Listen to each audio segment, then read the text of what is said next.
start with our joint meeting of diversity, equity, and inclusion and workforce and organizational effectiveness committees.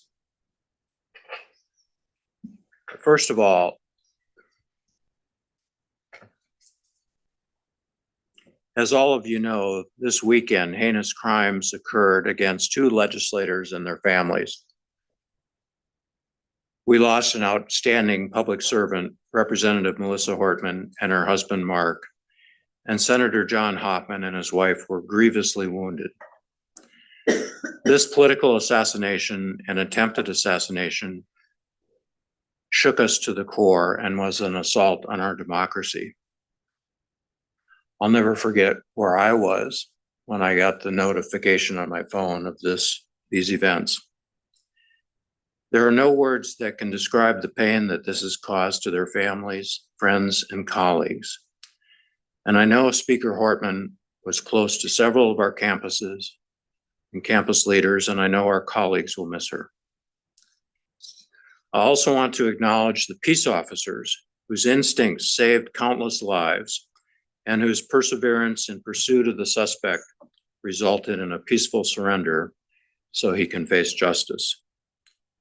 Please pray for those impacted by this weekend's senseless violence, and I ask you to join me in a moment of silence.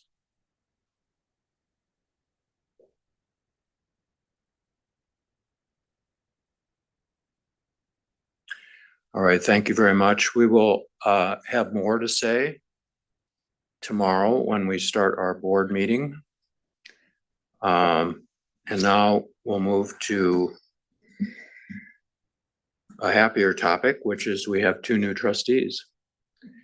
And welcome Trustees Tully and Alarcon to the board.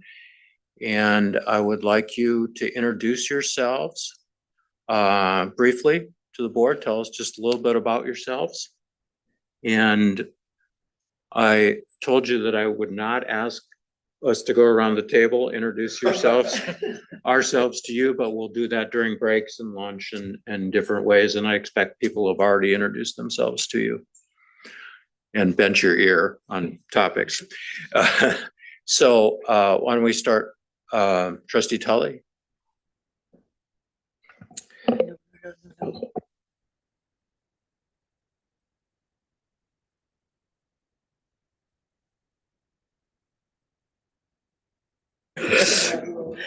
Thank you, Mr. Chair. My name is William Tully. I'm a student at Hennepin Technical College and Minneapolis College.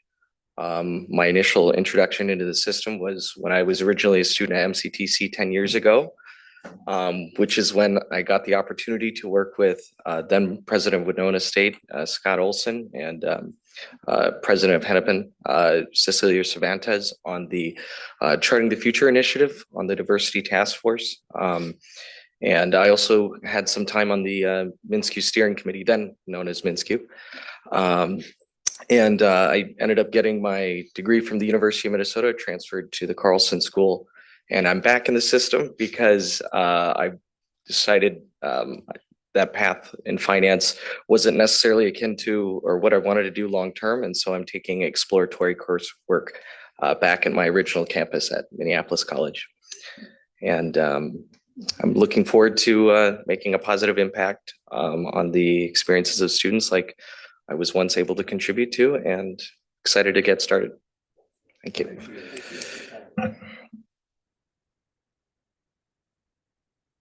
Thank you, Chair. And good morning, everyone. My name is Renato Alarcon, but you can call me Ren. It's easy to say. I grew up here when I moved from Peru in 2007. I grew up in the Roseville area, so I'm from Roseberry High School. I went to the U of M for my bachelor's, and I'm here actually at Metro State University for my master's in public administration. I first got introduced to the Board of Trustees thanks to the Students United when I was doing my internship, and I look forward to making a difference and positive impact. Thank you.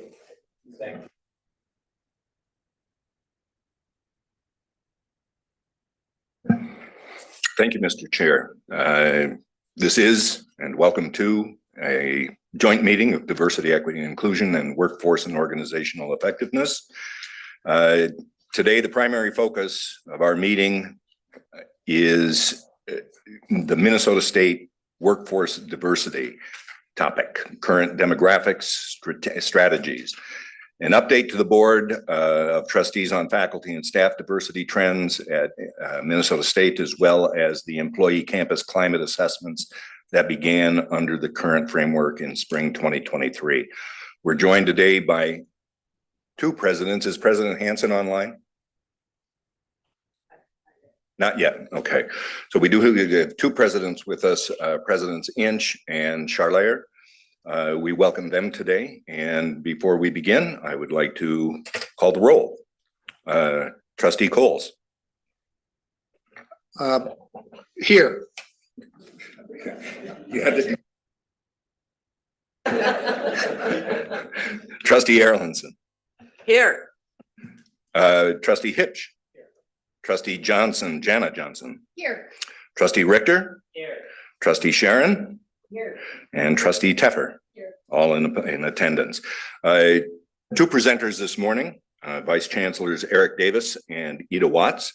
I had the opportunity to speak to both before we began, and for the board's information, they asked if we could hold questions until they actually finish their slide presentations.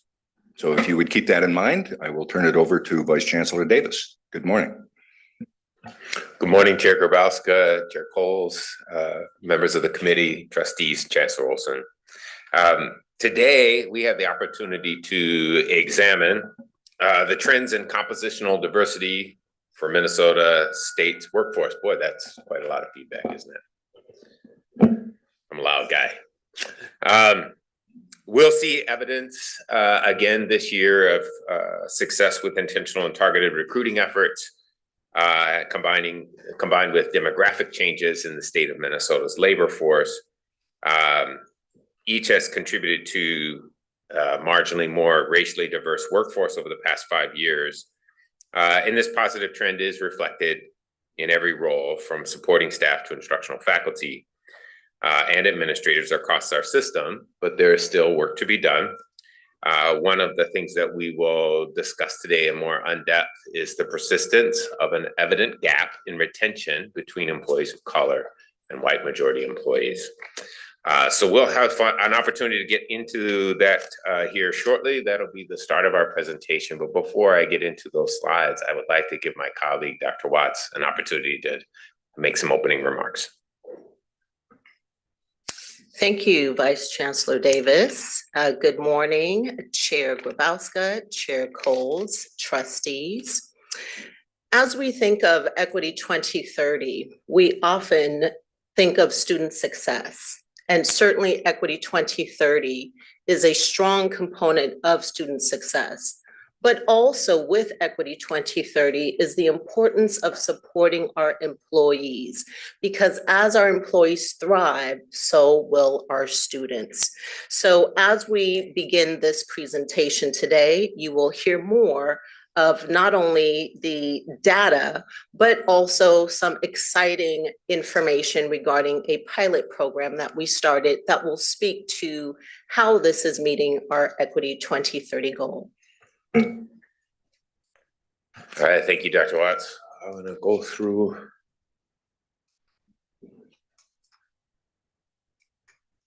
I might need some help.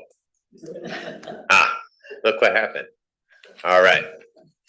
Systems unduplicated head count. So this is of a census date. We take a census of our workforce on a particular date each year so that we can compare year to year. Minnesota State's workforce is very dynamic, as you might expect. So we rarely have an identical number of employees on any given day. But on March 5th, 2025, there were 14,108 employees in the Minnesota State system. That was down 97 as a head count from 2024.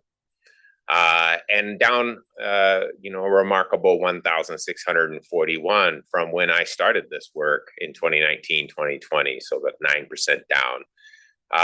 Colleges employ about 57% of the Minnesota State workforce. The universities account for 40%, and the system office accounts for the remaining 3%.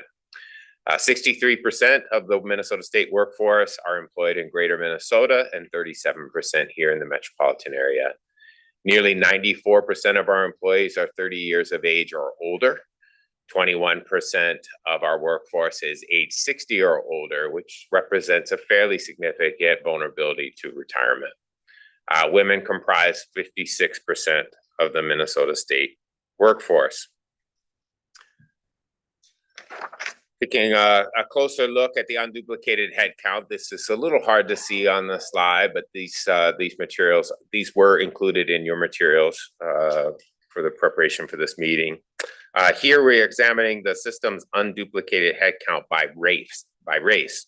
And we reference IPEDS data and we use Equal Employment Opportunity Commission categories. So there are some questions often about the categories of race and ethnicity that are used. These are federal categories. Overall, the percentage of employees who identify as Black, Indigenous, or persons of color remains at 16% across the system. This is the same as this same time last year. Since 2020, the percentage of BIPOC employees is up slightly, a 3% increase over that time period. Minnesota State also uses the U.S. Census Bureau's American Community Survey statistical data to develop and inform our affirmative action plans across the system. Those plans specify goals to demonstrate good faith efforts to remove barriers to equal employment opportunity and achieve full utilization of the available and qualified diverse applicants across Minnesota. Though the demographics differ by region statewide, we would expect our workforce to reflect the diversity of Minnesota's labor force, which is about 20% persons of color, so we are trailing there. About 7% persons with disabilities and approximately 4% veterans, of which you'll see in a moment, our percentages match the availability of the labor force. For the past few years, the percentage of new hires who identify as persons of color has trended higher than the current percentage of BIPOC employees in our system. Most recently, 19% of unlimited new hires in the system, in other words, 19% of the new hires in our system identified as persons of color, which outpaces the 16% currently reflected in our workforce. This testifies to some continued success in targeted recruitment and selection of diverse applicants for Minnesota state vacancies. But as we've shared in past years, we still see evident and persistent gaps in retention. Going through the headcount a bit, this slide just simply demonstrates that the percentage of people employed in the Minnesota state workforce who identify as having a disability is at 7%, and the percent of employees who identify as a veteran of the armed forces is at 4%. This slide examines the ratio of students of color and faculty and staff of color by sector. And what you can see is that at the colleges, the percentage of students of color is nearly triple. Actually, it is more than triple the percentage of faculty of color at the colleges, and outpaces the percentage of staff of color at our colleges as well. The universities, the ratio is tighter, but again, the students of color enrolled in our public universities outpaces the percentage of faculty or staff of color at the universities. Last, before I pause for a couple of slides, and then I'll hold for questions. This is a slide that demonstrates or illustrates the 3-year retention by cohort. This is in our Equity 2030 scorecard. This is one of the KPIs that we monitor. And as you can see, there has been for some time now a persistent gap in the percentage of retention of BIPOC employees in our system relative to white employees hired in the same year. Most recently, the most recent data examined the cohort of employees hired in 2021. And of the employees who identified as persons of color hired in 2021, we still retain 51% of those hires. white employees hired in the same year, we still retain 58%. So there is a gap of 9% there. When we take a little closer look at this, you'll see that retention of faculty is fairly close. There's really not much of a significant difference between faculty of color and white faculty over the retention in their career, looking at the first 6 years or so of their careers in Minnesota State. We see that these trends follow each other quite closely. The next slide really accounts for the difference. We see a retention disparity between staff of color and white staff begins to appear in the very first year of employment. It is most pronounced in the 4th and 5th years of employment. And that trend then kind of follows along the same line. The reasons behind higher turnover rates are multifaceted. Contributing factors may include, but are not necessarily limited to, a perceived lack of advancement opportunities, feelings of isolation, a weak sense of belonging, insufficient opportunities for mentorship or sponsorship, and the cumulative impact of perceived microaggressions in the workplace. At Minnesota State, we have a number of programs that are intended to counter that effect: employee resource groups, mentorship programs, the assessment of campus climate, and you'll hear quite a bit from my colleagues on that today, and offering professional and leadership development programs that are integral to helping workers feel valued, supported, and motivated, and to build and sustain a career with Minnesota State. We'll also share with you some additional insights today, and we have some folks that are prepared to testify about a recently completed pilot that my colleague and I endeavored to take on this year that really invited some new employees of color, folks in their first 3 years in Minnesota State, to come and be a part of a cohort group so that we could learn a bit more about their experience and offer some of these opportunities. So we'll share more about that in a bit. But before we get into the campus climate update, Chair Grabowska, I just wanted to pause for a moment and find out if trustees have any questions. Questions? Chris?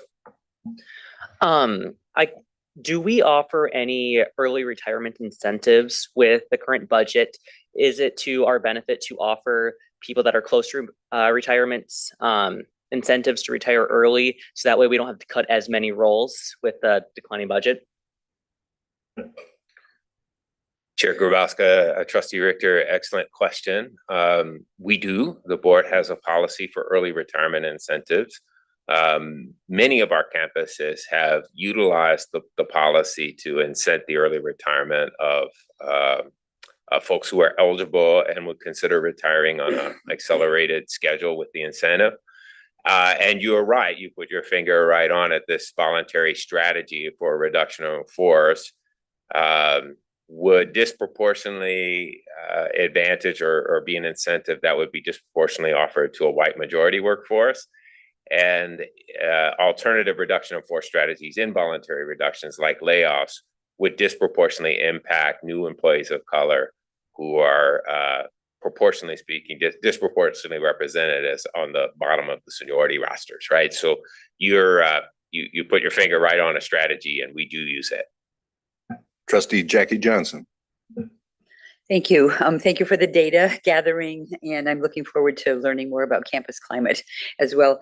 I have a couple of questions. So the gaps reflect not faculty. Am I right? So it's other employees who are not faculty employees. Is that correct?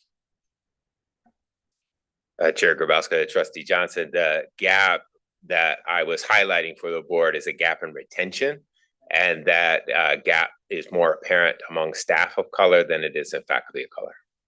Thank you. And then I wondered if there are, or if there could be or should be, distinctions between employees who are full-time and part-time, or is this only full-time employees? And then my last question, maybe it's kind of a silly one, but I'm wondering if any of the reason for not retaining employees could be that there are other opportunities elsewhere. I think about how sometimes other competitive organizations poach really good employees. And so I don't know if there's any I'm thinking it's probably not a huge variable, but whether there is any employment mobility that might be reflected in the retention differences.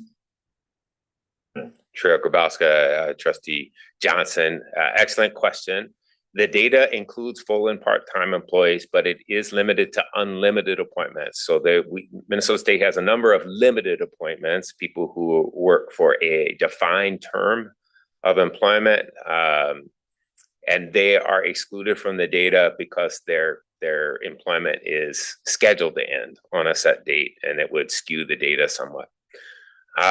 However, and then the second part of your question was about, could another factor in the retention gap be attributed to a competitive labor market? And certainly, people understandably, leave Minnesota State for opportunities with other employers that maybe pay better or offer better terms and conditions, or might be more attractive to them for a variety of reasons. What's curious, though, is that I would expect that trend might have a uniform effect on both white majority employees and persons of color. But I see a gap in retention that I'm not sure I can entirely explain by market. So that could be part of the explanation, but I'm not sure that it explains all of it.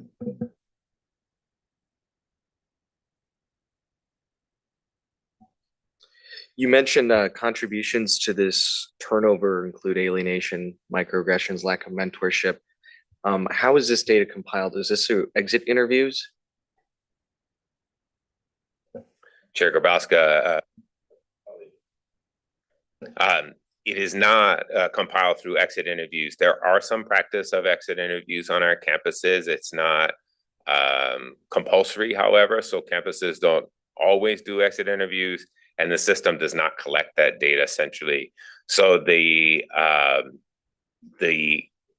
causes are speculative. They are drawn from research, and they're kind of offered to the board as a question. But what we need to do is actually gather data or do some kind of pilot or research to kind of confirm our hypothesis. And I'd like,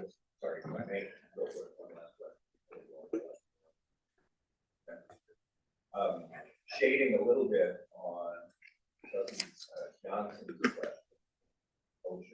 Obviously, most of our employees are represented by target. And some of those contracts allow for movement broader than simply the system office. And is there anything there in your research that might indicate, for example, that folks might leave because another employer offers larger opportunities or maybe more attractive in some manner that would get them to leave, not wages. They've got their contract, but for other reasons. Chair Grabowska, certainly that's a possibility. I think people leave the employee of Minnesota State for a variety of reasons, as personal as each decision. And some of those decisions might not have anything to do with wages. They might have something to do with something about the opportunity that the other employer is offering, or there may be some other circumstance that is attractive to the candidate. What again, I think my colleagues and I are curious to learn more about is why this has the differential impact of seeming to draw away more persons of color than white majority employees hired in the same year. Trustee Teffer. Thank you, Mr. Chair. This is directed to the Vice Chancellor, Vice Chancellor Davis. That comes as a surprise to me. This conversation, I cannot give you date and time, but I remember the conversation in detail, a very similar one. And the conclusion of a prior conversation was that exit interviews would be extremely helpful in understanding this particular problem. And now it's back in front of us. And thank you to my colleague, the new trustee, who brought that question to you.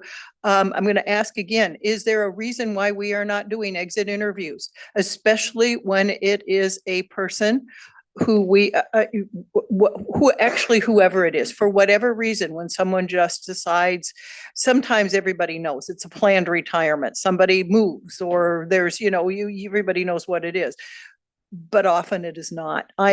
Is there a way that that can become part of the process, is to have that exit interview in a confidential circumstance, so that there's no point in coming up with this kind of information if we don't have the data? That's where the data comes from. Thank you. If I may, Chair Grabowska, Chair Coles, and Trustee Teffer, as we get ready to go into the second portion of our presentation, Trustee Tully, the remark I wanted to make to your very valid question is our campus climate assessments are actually a tool that we use to gather evidence and data when it comes to discrimination, microaggressions, and a lot of these prevalent issues that could be leading causes of attrition. So that certainly is a system-wide tool that we are using throughout the state. Thank you, Vice Chancellor Watts. And Trustee Teffer, I do want to correct my statement, or at least be clearer about it. We do exit interviews. They're not obligatory. Not all campuses do them. And maybe if they do, they may not do them for all employee types or all separations. My colleagues may have some insights they can share, residential colleagues, that give you a sense of the practice on their respective campuses, but they're not compulsory. They're not done universally or in all circumstances, and the system doesn't gather or summarize the data, at least currently. So, but would my colleagues have anything to add about the practice of exit interviews on your respective campuses? Chair Grabowska, Chair Coles. Thank you for the question about exit interviews. Yes, at Central Lakes College, we do conduct exit interviews. They aren't compulsory in that some employees would rather not have that conversation, but the vast majority do engage. They're conducted through our HR department, and we collect the data. I can't answer the question why we don't send it somewhere, but we would be happy to do so. So I will say that what we find at CLC is that we do have certainly this gap. Our pattern is very similar, but what we've learned from exit interviews is often, to Trustee Tully's question, that particularly our staff members, while they feel connected on our campuses, feel less so in the communities. And we find that individuals of color, particularly staff members who tend to be more mobile because they have job opportunities that are outside the higher education sector, are looking, and they have children, they're looking for places that are a bit more diverse, that they have more of a sense of community. And it's often the children that drive that decision to move into another community. So I do agree with you that exit interviews do tend to provide a richness of data, particularly when used in conjunction with the campus climate assessment and other pieces of data. So thank you. Chair Grabowska, Chair Coles. Our experience is similar. These are not compulsory exit interviews. It tends to be people who are interested in following up with a representative from Human Resources to sit down and have an interview. There's some that we make a couple of asks on because they're critical positions. And so that means, though, that more often than not, we get data from people who are particularly unhappy about a thing. And we do collect those data. We do use them to assess what we're doing in-house with our systems and procedures. Vice Chancellor Watts, would you like to continue, please? Thank you very much, Chair Grabowska, Chair Coles, trustees. So I first want to start us off before we engage in this campus climate update as to what campus climate assessments have to do with Equity 2030. Campus climate assessments are powerful tools that can directly and indirectly improve employee equity and in turn enhance student success. The data from these assessments can demonstrate how different employee groups experience their campuses across race, gender, disability, sexual orientation, and job roles. This helps institutions identify disparities in workplace belonging and inclusion, as was just chaired by Vice Chancellor Davis, experiences with bias discrimination or microaggressions, and it can help inform the retention and morale differences by identity groups. The results give leadership concrete, measurable feedback, which allows them to design targeted interventions and implement accountability structures. Campus climate assessments also provide an avenue for marginalized voices to share their feedback anonymously. And this all leads back to student success. When employees feel valued and respected, they're more energized to support our students, which leads to effectively delivering student services both inside and outside of the classroom. Equity for employees isn't separate from student success. It's a foundational cornerstone. So I will now pass this on to my colleague, Associate Vice Chancellor of Equity and Inclusion, Dr. Priyank Shah, who will guide this discussion. Good morning, Chair Grabowska, Chair Coles, Chair all trustees, and Chancellor Olson. I am known for being very direct and short-spoken. No, that is not the case. I am direct. I'm not short-spoken. So I do want to share, the educator in me, the sociologist in me wants to repeat some things that both VCs have shared in the interest of repetition helps retention. So, and we have some new trustees, so there's probably some context setting that we want to offer. So the Campus Climate Assessment Framework was brought forward during the fall of 22 by the System Office through a cross-divisional collaboration between the Office of Equity and Inclusion, the Division of Academic Student Affairs, Division of Human Resources, and the Chancellor's Office. At its core, this work seeks to provide insight into how students and employees across our system experience and perceive sense of belonging, sense of inclusion, and sense of safety, in addition to other important facets of their experiences. So one natural question that arises is, why does campus climate matter? Why is it important? And this is the repetition part. So, retention now. To put it plainly, how students and employees experience our institutions informs their sentiments and perceptions of the school. Campus climate assessments provide a reflection, and I want to highlight that word reflection, of their favorable or unfavorable sentiments that can influence their longevity, their persistence at our institutions, as well as their success. For students, favorable campus climate sentiments tied to both in the classroom and outside the classroom experiences can influence persistence, retention, and completion. That is to say, feeling welcomed, supported, and embraced at the institution can help support their academic success. Now, much of this applies to the employee side of the discussion, where fostering workplace and campus dynamics that are welcoming and supportive of our colleagues help shape their retention at our institutions. So it is for this reason we highlight sentiments related to sense of belonging, inclusion, and safety. The aim and intent of this work is to help prod, and I want to highlight that word because it's important, to help prod the consideration of how campus climate may be shaping the outcomes of our students and employees. I'm going off script, so Dr. Watts, keep me in mind. Vice Chancellor Davis used the word speculative, and that's a really important word. Our employee retention data in the equity scorecard and the campus climate data are not a one-to-one, right? Whether at the institution level or across the system. However, if you see a retention gap and you see, hey, my employees of color are saying that they're feeling some kind of way at our institution, or my students are saying they're feeling some kind of way, and you look at student success, we encourage our leaders, our faculty, staff, administrators to speculatively triangulate what might be at work here. So we don't have definitive causality, cause and effect. We can't speak to one-to-one. There's a multitude of reasons that shape these outcomes. But if we can get that question in the forefront of our colleagues through this data, then that's a success. And that's where we are really prodding, hence the word, I keep using the prodding and prompting this work. All right, back to my script. In the context of Equity 2030, as we consider the success of our students and disparity patterns in their outcomes, we seek to be mindful of how climate may be informing those disparate outcomes across demographic groups and identities. Climate provides for a more holistic understanding to the success of our students and our employees. The campus climate framework builds on the good work that has been happening across institutions for many years. So it's not as if our institutions have been sitting idle engaging students and employees. For our institutions, they have a long history of better understanding student and employee experiences, engagement, and satisfaction. However, As we built out the framework, we quickly realized many of the existing tools do not speak to matters of climate, notably lacking assessment around belonging and sense of inclusion. So in broad stroke, and now I'm going to pivot, start more into moving away from my context setting and preamble into a little bit more data.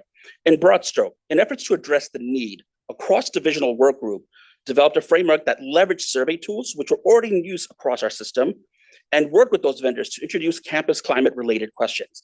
Those materials were provided to you in the info packet ahead of time, so you can see the 20 questions and the results for employees aggregated for the 2-year sector and the 4-year sector.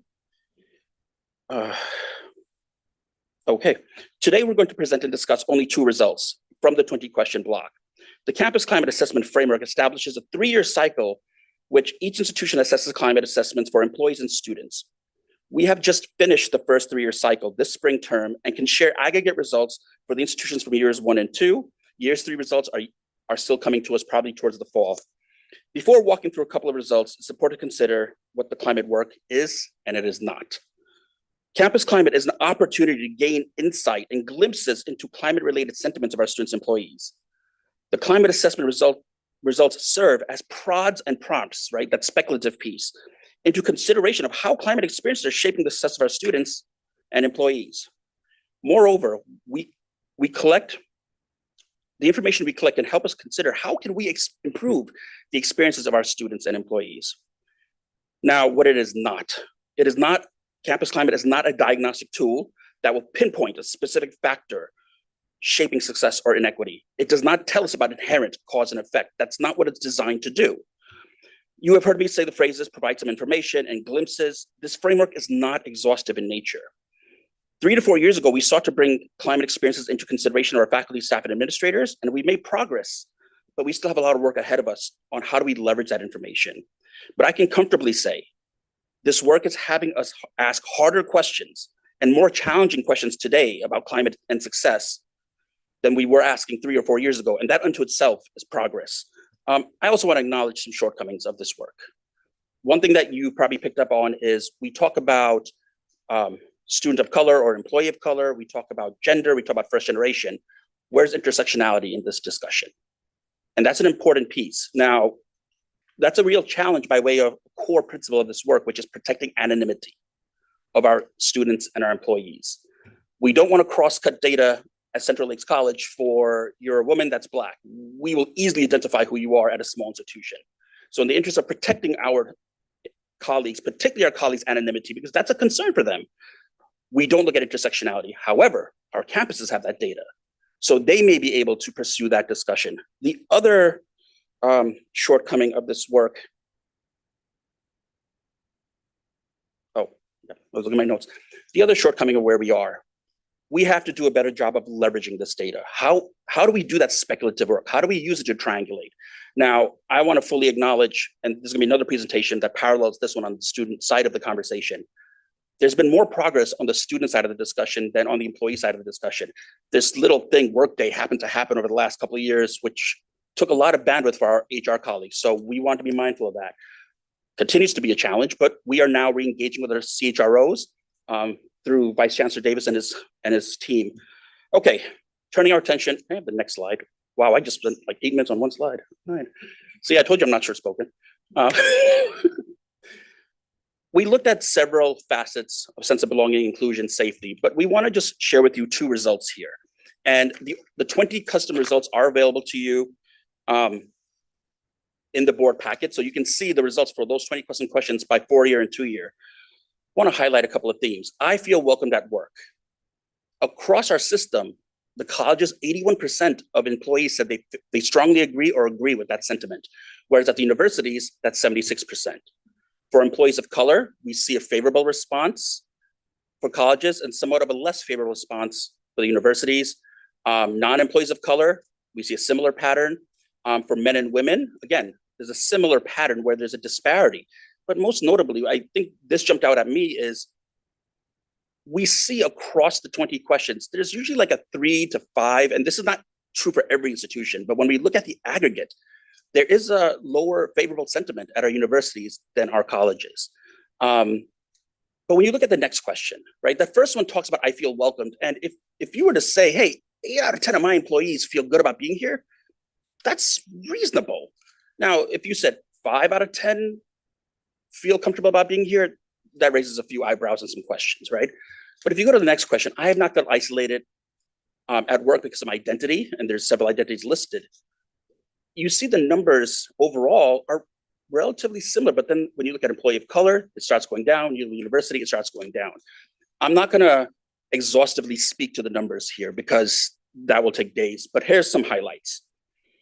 The universities, generally speaking, have lower sentiments and favorability across these questions, but that's not true for every institution. Employees of color have mixed results of being higher or lower than their non-employees of color counterparts at the colleges. And generally speaking, employees of color have lower favorable sentiments at the university. I know I've been speaking for a while, so I'm gonna pause there, and we will get to questions. I'm gonna pass it to our colleague, Dr. Taranjeet Kang, who serves as Director of Equity Assessment. Thank you, Dr. Shah. Since our update on campus climate work last year, we've continued to collaborate with colleagues across the system to learn more about their experiences engaging with employee campus climate data and practices. One of the key lessons we've learned is that our institutions have varying research capacities to analyze and leverage the data they receive from assessments.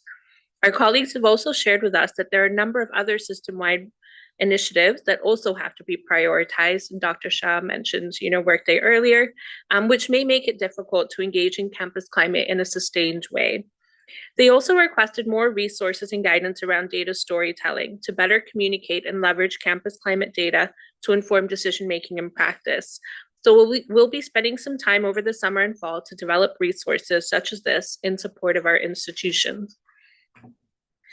The Office of Equity and Inclusion is currently working with our HR colleagues at the System Office to review the results we have collected so far and to identify patterns and areas for further engagement and collaboration. We have also collaborated with our HR colleagues to review the campus climate framework that Dr. Shah outlined earlier that was implemented in the first cycle to see where amendments may need to be made based on lessons we've learned along the way. We are currently working with both System Office and campus colleagues, as well as our vendors, to begin getting structures in place to implement the second cycle of assessments. Our team also maintains a community of campus climate focal points appointed by each of the presidents at our institution to provide updates and create space for sharing lessons learned and promising practices. This year, we were able to take some additional steps in how we support our campuses in their climate work. We met with the campus human resource officers to obtain their feedback, better understand their experiences in engaging around this work, and also identify tangible examples of resources we can provide to support them in improving campus climate for their employees. We were also able to initiate a webinar series this year, with the first one focusing on cultivating belonging at institutions. And lastly, we have also worked with the HR community to develop and refine a guidance document that outlines strategies for leveraging results from employee assessments. And at this point, I'll pass it back to Dr. Watts to share more about the workforce retention and belonging pilot. Thank you. Thank you very much, Dr. Kang. So thank you for passing the slide for me. As we move forward, I'm going to invite both our colleague Annika Freiberger, Director of Marketing Communications from Minnesota North, and we have joining us virtually Chocoletta Simpson, Vice President of Equity and Inclusion, Title IX Coordinator at St. Cloud State University. Now, I've invited these Minnesota State colleagues to join us to speak on their experiences participating in our pilot program, which was a collaboration between myself, Office of Equity and Inclusion, and VC Davis Human Resources. And this particular pilot was comprised of 4 sessions, 2 online, 2 in person. It provided culturally relevant professional development opportunities and retention topics, something that I haven't seen throughout the system, something that I know that I needed myself, which is the basis of creating this work, along with the research that discusses that our employees need to have those touch points to be better supported. So I would like to first start off with Annika. Please share with us your experience, your feedback on participating in this employee cultural cohort pilot. And you have to press the button. Hi, everybody. My name is Annika Freiberger. Like Dr. Watts said, I'm the Director of Marketing at Minnesota North College. A little bit of background about myself. I'm from Las Vegas, Nevada. I am a first gen-ish. My parents and I all went to college around the same time. They did manage to graduate like 2 months before me, but that's okay. I attended Southwest Minnesota State University. I was recruited there to swim. I swam there for 4 years. I completed my undergrad and master's program there, loved it so much that I decided to look for jobs in higher education. My supervisor at the time, Marcy Olson, was my best friend, love her dearly.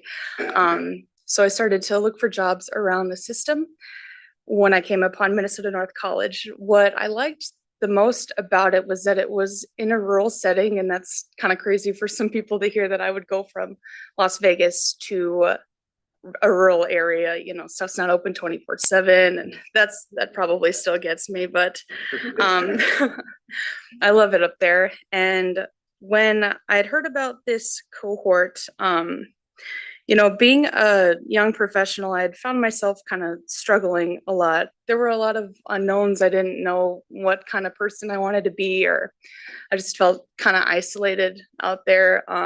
Always the youngest one in the room, but that's okay. When I learned about this, I jumped at the opportunity. I'm a lifelong learner. I'm trying to apply for a PhD program right now, so hoping that ends up going well. But I was excited to learn from somebody that had been in the system for a long time and had shared some similar experiences. And I'm so glad I did, because the cohort not only gave me confidence in myself, but has also allowed me to feel empowered to help some of the students that I supervise for work study. My mentor was Dr. Brandon Woodard, Vice President of Equity and Inclusion at Anoka Ramsey. He was inspiring and supportive mentor. I'm forever thankful for Dr. Woodard for sharing his wisdom with me.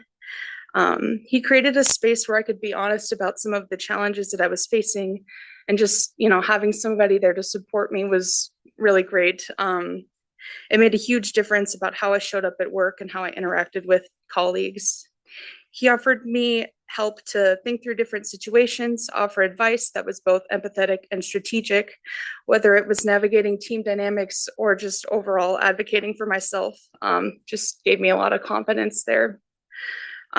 What stood out to me the most was how not only Dr. Woodard, but every other mentor in the group, they modeled just crazy leadership. Seeing somebody that had overcome similar barriers that I was experiencing and was still able to thrive in their roles was just something that was really inspiring. The conversations helped me set clear goals, identify different growth opportunities, and build skills that I hadn't realized I was developing, like resilience, communication, and advocacy. Even now, I carry their advice with me. It's how I shape and mentor others, how I approach challenges, and how I think about my future at Minnesota North.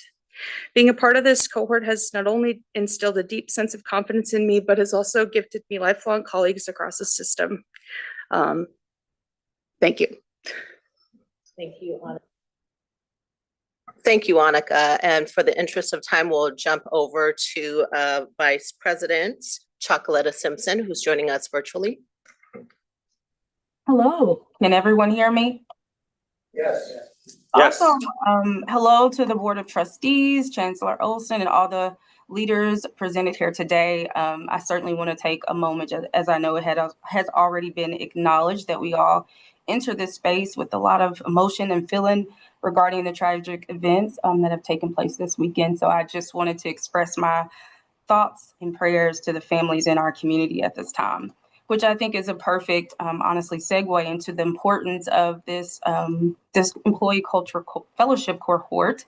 So as said, my name is Chancellor Simpson. I serve as the Vice President of Equity Inclusion and Title IX Coordinator at St. Cloud State University. I certainly want to express my gratitude to Interim Vice Chancellor Watts and Vice Chancellor Davis for their support in the creation of this opportunity. As a participant in what I would call groundbreaking work, let's make sure we note that, in pilot program, I just am really excited to share what it meant to me and how I think it being continued is something very beneficial and essential for Minnesota State. What I will say in transparency is that this was not a superficial networking encounter. This was not a superficial relationship building opportunity, but it truly was an authentic, safe space where we got to discuss challenges openly, right? And celebrate our unique perspectives and the strengths rather than, complain about issues, right? This was a networking and building of each other. Something I didn't know I needed. I came into this space as a mentor, which is hilarious to me, by the way, because during my first virtual session with my mentee, who was Miss Chanel Carter, I recall sitting in my office, eating my lunch, because that's what I do. And I was listening to her ask me if she could help me and how she could support me.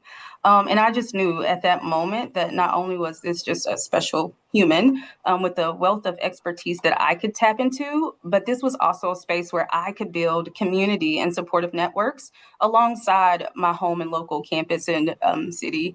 And so the program really created what I believe is an immediate sense of belonging that is rare. I've worked at 4 institutions and I've created different employee resource groups, but this was something special. There was also some very clear indication and focus on mental health and well-being and how you should take care of that, right? How you should be responsive to taking care of yourself, as well as how it acknowledged that there are some differences in how we all navigate that as unique humans, right? We all come from different backgrounds, cultural representations, ethnicities. And so there's some differences in how we have to manage and help build that resilience. And learning the stress management techniques. Also, what I told my spouse, like, I have to have this massage. This is going to help my mental health. So you have to support this. So it also gave me a little bit of confirmation that this is okay. This is good. In addition to like the professional development opportunities and networking, I will be so transparent and say one of the most helpful sessions for me was probably the LinkedIn. I mean, I've been on LinkedIn for years, but I was also from the generation that Facebook was so cool and it just started, and so I'm not always as active in my social networking space. I have a LinkedIn, and so there was some opportunities for even me as someone who would probably be identified as a high-level senior professional to really invest in myself from a professional development and showcasing of my skill set and who I am. I really love what Annika said, because I really do believe it gave participants that confidence and skills to pursue leadership opportunities that they probably maybe felt it was out of reach or just not an opportunity for them, right? And so I will close with saying that I truly believe, I may have a biased opinion, but I believe that this is how Minnesota State transcends that traditional professional development to create transformative experience that really truly benefit folks who are involved, but truly benefit Minnesota State system. So the potential to positively impact recruitment, retention, engagement, community is just endless. And so I am just honored to have been one of the first, and I hope to help to continue grow and cultivate this ripple effect that was initiated by Interim VC Watts. So thank you for having me today. Thank you, Chocoletta. And we will round it out with someone who I wasn't sure was going to join us, Jovan Dukes, advisor at NHCC. He's also been with Minnesota State as an employee for less than 2 years, I believe. And let's try to keep it within a 3 to 5 minute commentary for us. Jovan, thank you for joining us. No problem. Thank you, Dr. Ross. I can keep it lower and shorter than that. And as a matter of fact, yesterday was my 2nd year anniversary. Congratulations. Thank you. And just with that being said, originally I'm from Los Angeles, California. I attended a community college in California and ended up transferring to Nashville, Tennessee to HBCU called Fisk University. And then relocated after 5 years back to Irvine, California. So transitioning or relocating to Minnesota as a whole was a shock, weather-wise, politically, navigating friendships, and even if that existed. So getting to the workforce, it was difficult and kind of still is intimidating. But with this cohort, I've learned to a couple of things professionally and about myself. Just recently, I've learned that yes, I do need therapy, and I cannot continue denying that I don't. And I'm saying that because we did have a workshop where I believe a therapist came and spoke to us, African-American male. So that was kind of big for me there. Like that was an eye-opening, much of a shock. And I realized I was having anxiety attacks, and it's me being concerned about the future. And it's because, well, one part is because I didn't necessarily, and I don't know necessarily how to navigate the men's state system and other things in my life. So going through the program, I had to identify this. And now, being that I do have this mentor, Dr. Gabriel Warren, he has the motivation and inspiration. Before I started this, I was also afraid of going back to school. By the grace of God, I will be starting an EDD program at St. Cloud in the fall. And seeing and speaking with my mentor, seeing how he operates and kind of learning his background a little bit, has inspired me to not to be concerned about how I'm going to perform, not to be worried about these things, because if I want it, I have the support now. Whereas without the program or the cohort, I didn't necessarily know I had that support. I'm normally kind of outside of in my own department, but I've branched out because even a couple of mentors and mentees in the program are on campus. That was probably over 3 minutes. I apologize. All right, thank you, Javon. Thank you to our invited guests. So this is by no means a solution to everything. That is not how this is being positioned, but it is certainly a strategy that we offer to you here today as we look at the retention, persistence, and the impact of sense of belonging. So as I close out my commentary, I do want to invite Vice Chancellor Davis, if you have any additional insights to share before we open it up for questions. Vice Chancellor Watts, thank you. Chair Grabowski, I turn it back to you. We've got maybe 1 or 2 minutes. I don't know how many questions we can get. So, Chair Sol, would you allow us 5 minutes, meaning that we'd go to lunch 5 minutes late? So there's not to short the next joint committee meeting. So if folks have questions. Yes, provided that I get to ask my question. If I may, Chair Sol, Chair Grabowska, Chair Coles, Chair Teffer, can we borrow 10 minutes of the next presentation? I promise you, I won't be speaking much, so my long spiel is done already. So we want to make sure we afford you time to speak. So I won't say a word. Okay, I take that back. I'll say a few words.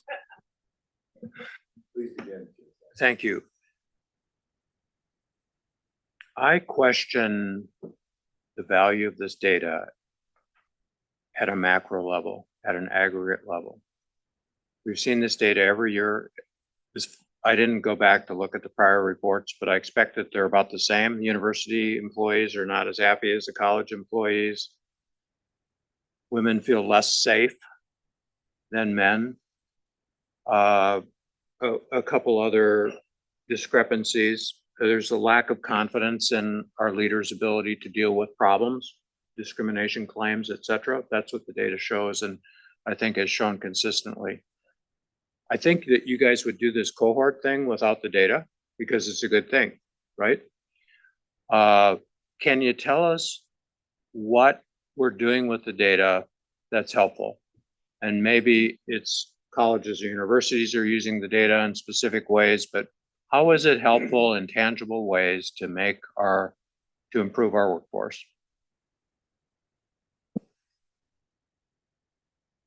So I will say, thank you, Trustee Sol. When it comes to the assessment that is collected, the idea, the hope, the strategy is that all of our institutional leaders will use that as evidence to develop strategies that address all of these issues. That is what we are hoping. I can say certainly being at the system level, this is evidence that has informed the creation of this pilot program under our shared leadership. But that really is the expectation, that all of our institutional leaders should be collecting that data and using that to inform their various initiatives. And Vice Chancellor Davis, Associate Vice Chancellor Shai, I don't know if you have something else to add. Very quickly comment. I would affirm, Chair Sol, your instinct that at the aggregate level, it's challenging or to have a lot of confidence about a large enterprise like ours to make a policy decision or a particular kind of decision. The data, we would have to unpack it some, and its utility is probably more local. And the pilot, I think you're right, Vice Chancellor Watts, Interim Vice Chancellor Watts, made this proposal to me and invited that we collaborate on it. And I'm so grateful that she did. I do think that it's a success story, and it's the kind of intervention that is, its effect is probably in being small and being focused and targeted and making an extensive investment in people's time and mentoring and giving folks some advantages like you heard from the testimonies offered today. So I think that, helping supervisors, managers engage with new employees in manners similar to this is probably going to have a profound impact on those retention metrics, more so than the climate survey itself. I'll just add a couple. Over the last, can you all hear me?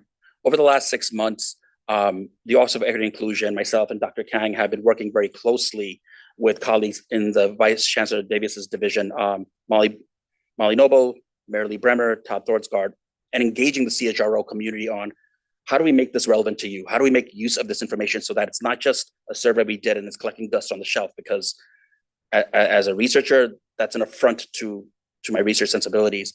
This is the work we have to do. And this is a high priority issue for us, is how do we help our CHROs, our CDOs, and their leaders leverage this data, engaging the bargaining units at the institution level. So this is one of the critiques I laid out earlier. We have a lot of work cut out ahead of us, but this has to be something that we hone in on. So I'll stop there. Chancellor Olson. Chair Grabowska, I don't know at the system level, this is kind of to what Vice Chancellor Davis was saying. What might be the root cause could be so different campus to campus that there may not be you heard about one terrific initiative, but there may not be a lot that can be done. But I know when I was at Winona State and we got the feedback on the campus climate, at that time, we developed an action plan related to the top 3 or 4 areas that were of greatest concern. I suspect our presidents would say they're doing the same. And those action plans may be campus specific. We took that on, and I would say the needle moved as a result of some of the things that we initiated in response to what we learned from a climate survey like this. Thank you. Thanks for an interesting presentation and including our guests. I was especially struck by our president's comment about employees, BIPOC employees. I'm thinking also about LGBT employees who are at campuses in small communities. I'm sort of channeling my experiences from Morris, Minnesota, which is a small town in a very conservative agricultural community. And I think there are special challenges there. And it would be really interesting at some point also for us to hear about examples of good practice, places where the campuses, I think about in Morris, it was actually the students in Morris who took leadership and started an evening program for Spanish-speaking people who were working in the dairy industry for families and set up childcare for their students, a way of connecting the university to the community where it would otherwise not be connected. But my point is just also thinking of what you said, this is probably aggregated, not as helpful, but thinking about examples of good practice. In some ways, it's similar to the idea of pilot programs. Where are campuses who are in those small towns in greater Minnesota, what are the examples of how they're thinking about their employees in relation to housing, for example, we can't fix all the problems, but I think being aware of some of those issues, it's not just what's happening on the campus, it's also how people are being received and perceived in the community. And I think that there are ways to address that. So it would be another interesting next presentation, I think. Trustee Hitch. Thank you, Chair Grabowska, and thank you for the presentation today. I know we were primarily focused on questions 1 and 2, but as I looked through the data, the one that really jumped out at me was question 9 and 10 around training. And I'm wondering if there's a nugget in there where it might be telling us we're asking to go through too many trainings, or the content of the training might need to be moved around a little bit. But that was the one that really jumped out at me, and I wonder how we get feedback from the broader campus communities on the content of the trainings that we're having put through, so that we can learn from that and adjust kind of what's in there, or maybe the frequency of the training. So that was the one that really jumped out at me, of saying, hey, there might be something, some nugget that comes out of that one, because that one did seem like it was an outlier compared to all the other questions. Trustee Alarcon. Thank you. Chair Sol pointed this out, Dr. Shah.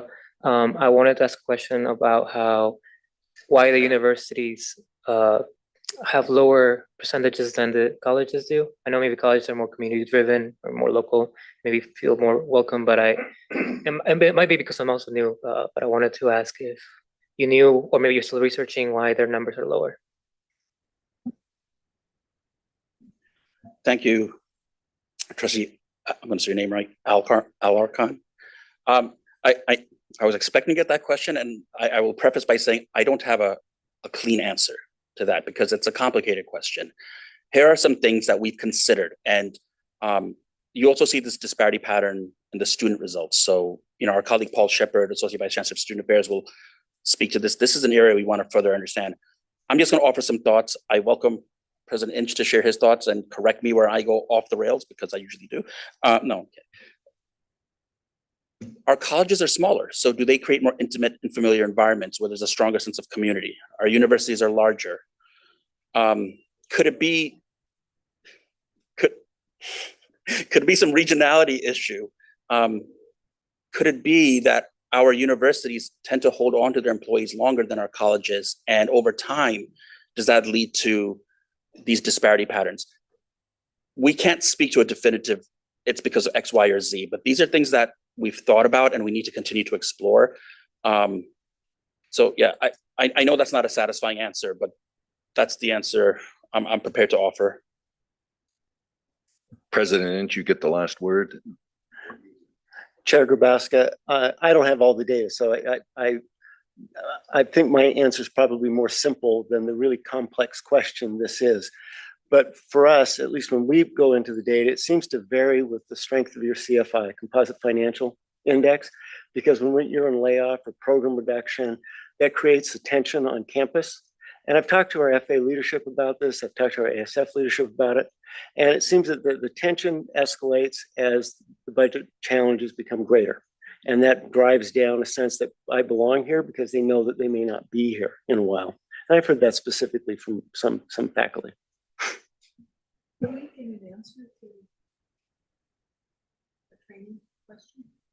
Was there a question, or was that an observation?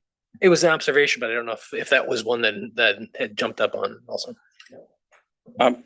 That question about I need more equity training versus my colleagues need more equity training. We had to pick some battles with the vendors to get those questions on there. And you're right, they are outliers in terms of the favorably agree. It's kind of like asking the question of, most people can't text and drive, but I can text and drive. So I don't need training, but everybody else does. And you see that across the board. I think this is a challenging question, particularly given the climate of where we are in the national conversation, is what's the importance of DI training? And for me, this raises the question of, if the training isn't done in a very intentional and meaningful way, then it's just seen as a perfunctory exercise that you're making me do. And I'm sure you've participated in those. I certainly have. I've also had the good fortune of participating in really meaningful trainings.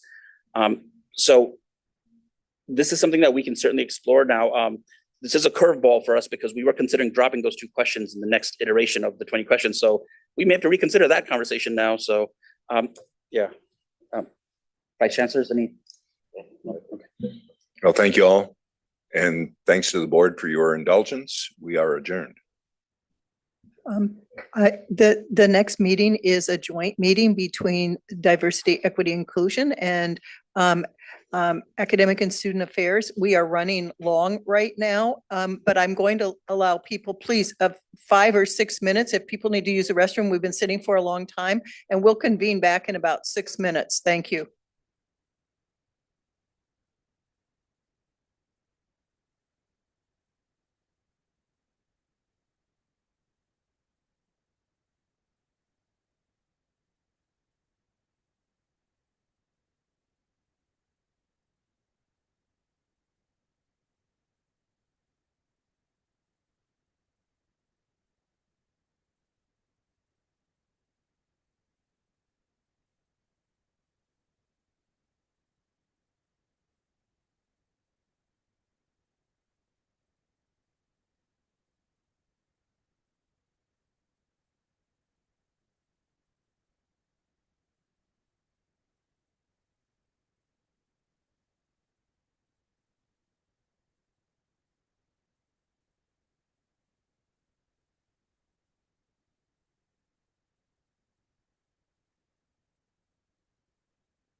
Trustee Grabowska, Chair Sol, Chancellor Olson, and Committee, Satasha Green Stevens, Senior Vice Chancellor for Academic and Student Affairs. And I'll start with my colleague to introduce herself, and we'll just go down the row and then we'll jump right into the presentation.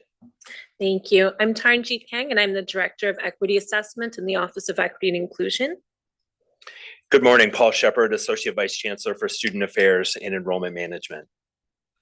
Good morning again, Dr. Ida Watts, Interim Vice Chancellor, Equity and Inclusion. And good morning, last one, Dr. Priyank Shah, Associate Vice Chancellor for Equity and Inclusion.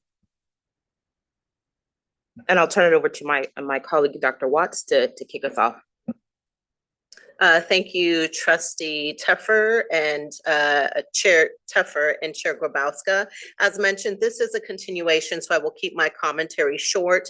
When we consider Equity 2030, it is both an ethical and economic imperative designed to help us close the educational equity gap. So when we're looking at campus climate assessment, it helps identify the need for belonging, safety, and the experiences that our students go through when it comes to how their student success is improved or if there are disparities. Dr. Green-Steven.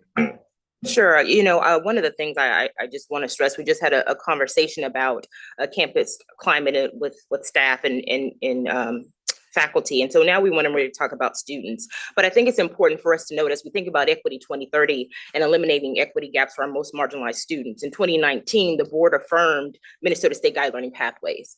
So when we look at academic and student affairs work, that is the principle of our work, really looking at enhanced access and student success. And we have looked at 3 key areas to do that. We've looked at our curriculum, looking at those career pathways, those transfer pathways, the curriculum pathways, looking at holistic advising and looking at those first year experience and student supports.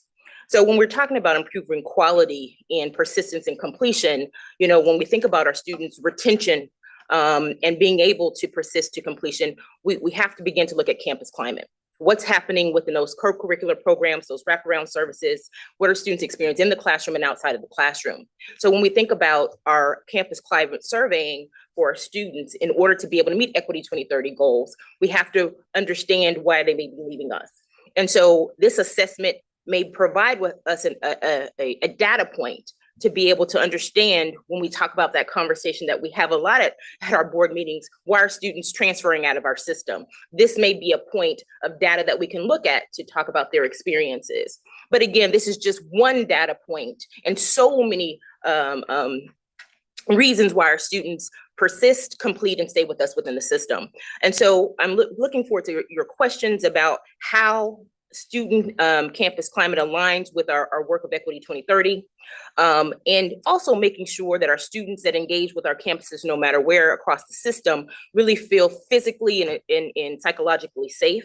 And so Equity 2030, serves as this organizational principle, but this campus climate work also helps us to be able to think about what is the environment that we are putting in place for our students as they're navigating from our campuses, especially when we think about mobility, making sure that our students have equitable experiences regardless of where they attend. And so this assessment helps us begin to be thinking about that as we want to make sure that our students are mobile within our system, but most importantly, persist and complete.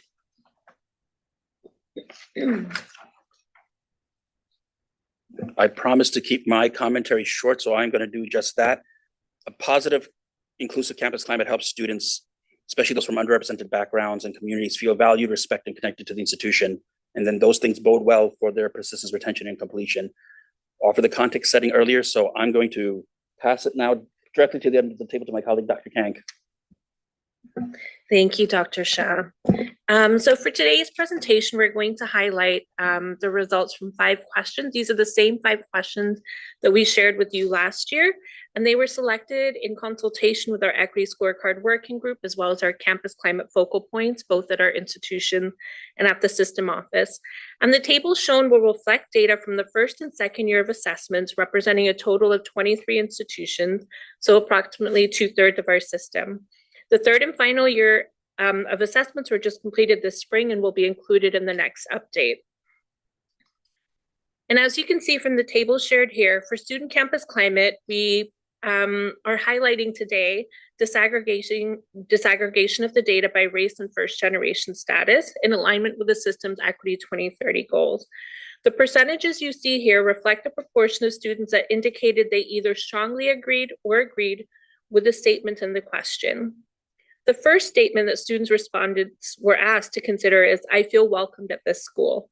Overall, 84% responded affirmatively to this question. We see a 1 or 2% difference when looking at disaggregation by race and first generation status, with a 4% difference noted between students of color and not students of color at universities. The second statement we're highlighting here is, "I have not felt isolated or left out at the school because of my identity." Overall, 76% of respondents answered affirmatively. Disaggregation by first generation status shows slight differences between the two categories. Notably, when we disaggregate this data by students of color and not students of color, we see a 3% difference at colleges with students of color rating it higher, and a 10% difference at universities with students of color rating it lower. The next question that we're highlighting here is the statement, "At this school, I see people who share my background and/or identity represented in the campus environment." Overall, 74% of students responded affirmatively. Here, we do start to see more distinctions between different demographics when we look at the disaggregated data. For overall figures, we see students of color being 6% lower in their responses and first-generation students at 4% lower in responding affirmatively. And similar patterns were observed when we looked at sectoral results by colleges and universities. The fourth data point highlighted here looks at agreement with the statement, "In my classes, I feel comfortable sharing my perspectives and ideas." Overall, 75% of students responded affirmatively. Here we see slight differences when looking at disaggregation by first generation status. And overall, we don't see much distinction when comparing students of color and not students of color. However, when we break this down by sector, by colleges and universities, we do see some interesting patterns emerge. At colleges, students of color answer this question affirmatively at a slightly higher rate than not students of color. At our universities, we see a lower proportion of students of color responding affirmatively compared to not students of color. The final question asked participants to indicate their level of agreement with the statement, "Faculty and staff treat students of different backgrounds, cultures, and identities with respect." Overall, 84% of respondents indicated that they either strongly agreed or agreed with the statement. When we disaggregated the data, we didn't see significant variation for the most part. One data point that does stand out in this table, when we look at the university's results, we do see a 5% variation between students of color and not students of color. Today, we've highlighted some high-level results for just 5 questions, and the data for all 20 custom questions that we track at the system level is included in the supplementary document provided to the board. In terms of lessons that have been learned by engaging. May I interrupt you for just 1 minute, Dr. Kang? I have a question about the source material for the questions. You don't write these questions yourself, I presume. Am I correct or not? Dr. Shah led the development of the campus. Sorry, Dr. Shah led the development of the framework, including the questions, so I'll defer to him. So the short answer is we reviewed existing tools, right? Like the Noel Levitt Student Satisfaction Inventory, and looked at, are these surveys asking questions about experience, belonging, and inclusion? So in partnership with then Associate Vice Chancellor Brent Glass and with Associate Vice Chancellor Paul Shepard, our work group identified areas that we thought questions were missing. So some were crafted by us, some were augmented from other tools. So some of these questions were outright crafted by us. The reason I'm asking, I was going to ask this earlier because this question came up before. It's the question, I believe it says question 4, and this is an awkward question. The only reason I'm not a statistician. I don't write these things for a living. It says, "I have not felt isolated or left out at this school because of my identity." And then you're supposed to answer yes or no. It's a little bit like the old, "Yes, we have no bananas" question. Does that make sense to you? It's an awkward question. It's awkward writing, and it would be, I don't know how accurate you can get results with. and the only reason once I looked at that and I questioned it, I began to wonder about the document. So I just, that's all, just so you can take it for whatever it is, and I'm going to let you go on. Thank you. Thank you for the feedback. Now I'd like to share a little bit about some of the lessons learned that we've obtained from our campus climate focal points, particularly from those who participate in the first and second year. As the first cycle of assessments rolled out, we collected this feedback and insights to better understand how the data was being leveraged to inform practice and to identify any challenges that were experienced. One of the key pieces of feedback that we hear, as we shared earlier with the employee surveys, is that our institutions have varying research capacities, which impacts their ability to analyze and leverage the data to the extent that they would like. Our colleagues at campuses have also shared different components of the data with their executive leadership, with their campus communities, with their communities of practice, to help inform conversations in practice, which aligns with evidence-based dimension of Equity 2030, which seeks to leverage data to inform practice and strategic planning. In some instances where further data was needed, our colleagues at institutions have conducted focus groups or other data collection activities to better understand the campus climate experiences of specific demographics. And now I'm going to pass it over to Dr. Shepard to highlight some of the ways in which we engage with institutions. Thank you, Dr. Kang. As a means to bring campus climate assessment data to life, we've been thrilled to partner with the Office of Equity and Inclusion in Academic and Student Affairs to host an ongoing webinar series designed to really highlight campus practices and how they are taking campus climate assessment data and using that to inform interventions to improve the campus climate. It has been a wonderful opportunity to hear more about how campuses are leveraging this data, how they're applying it to strategic enrollment management planning, how they're considering ways in which the physical environment on campus can be augmented to create more student engagement space and communicate proactively a positive campus climate. We've heard information about how campuses are using this data to advance accessibility interventions, mental health and well-being, how campuses are serving military-connected students, and how campuses are fostering a sense of belonging. So overall, with this ongoing series, we've had approximately 20 representatives from our colleges and universities. That's also included some folks from the system office as well. And in total, that's included 11 different campuses that have served as presenters. I think additionally, as we continue to support campus work and advancing strategic enrollment management, we are drawing a very clear line between campus climate assessment and our strategic enrollment management work. As students make enrollment decisions, their impression of the campus climate is a significant factor in determining where to attend or where to continue in their education. And so our campuses are certainly mindful of that data and thinking about ways in which they could use this to advance their strategic enrollment management planning. Additionally, as mentioned, our system has invested considerably in advancing student support for the very real barriers that our students are facing that often interfere with their ability to access higher education or remain enrolled. So specifically, Minnesota State has become a leader in the area of basic needs, supporting students who are facing basic needs and security, and also advancing support for student mental health. And we have certainly drawn the line between these interventions that are being implemented throughout our colleges and universities to supporting our campus climate work and communicating with students that we do have resources and support available to help them along their path. So with that, I will pass it back over to Dr. Kang. Thank you. In addition to collaborating with Dr. Shepard and his team on the webinar series, we also maintain the campus, the community of campus climate focal point that I mentioned earlier. So far this year, the focal points have met 3 times to receive updates, share how they're navigating challenges in the work, and we also invite one institution per meeting to share how they are strategically leveraging data and working to improve campus climate at their institution. Earlier this month, we had a focal point meeting, and our colleagues from Bemidji State University were kind enough to share about the work that they're doing. During this first cycle, We have also visited communities of practice and system-wide conferences to raise awareness around the campus climate framework, discuss how this effort contributes to our Equity 2030 goals and framework, and highlight why improving campus climate is important for our system. As we wrap up the first cycle of assessments and prepare for the second cycle, we are working to complete the system-level data set, review the framework to identify potential areas of improvement, and also identify how we can provide additional support to our institutions as they prepare for the second cycle. And now I'd like to hand it back to Dr. Watts.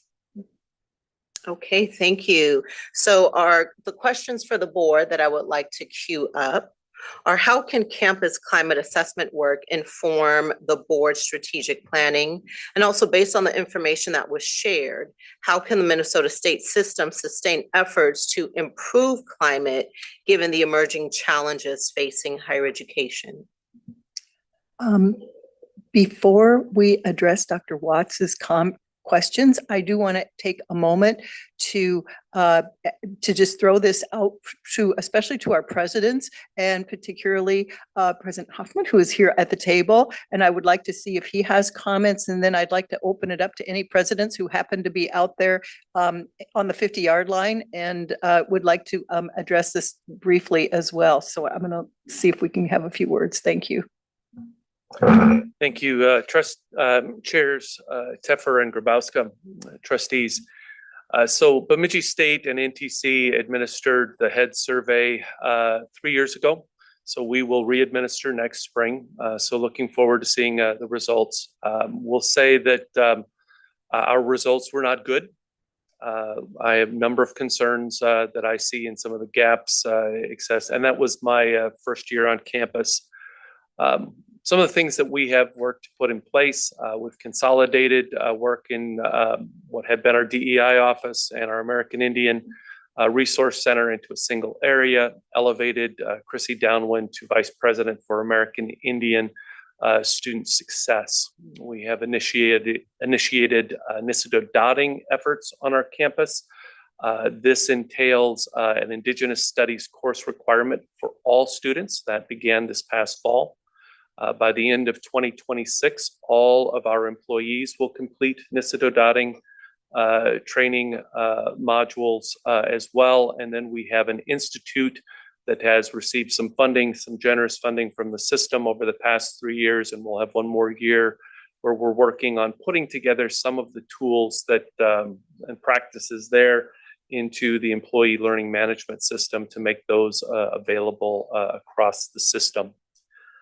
We have added president's socials at the beginning of identity-based months, heritage months, to try to elevate the prominence. We'll say that we've worked very hard to diversify the executive cabinet over the past 3 years. I believe we now have one of the most highest representation of minoritized individuals on an executive cabinet in the system. And that's really important for our students to see.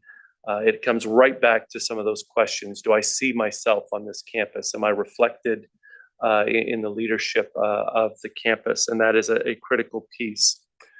We'll note that key patterns, and just a couple final points here, key patterns for us, Black students, to us, LGBTQIAP+ students, our campus's language, significantly lower scores in each of the domains on the survey.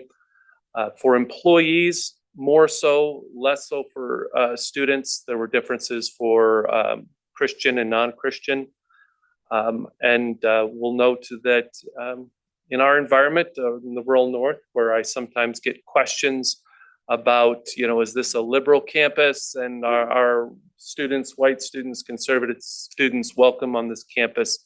The data here certainly would suggest that our white students and those who identify politically as more conservative feel quite welcome on our campus. I will go a step further and say that in our current environment, there's very few places in our society where conservative and liberal individuals come together.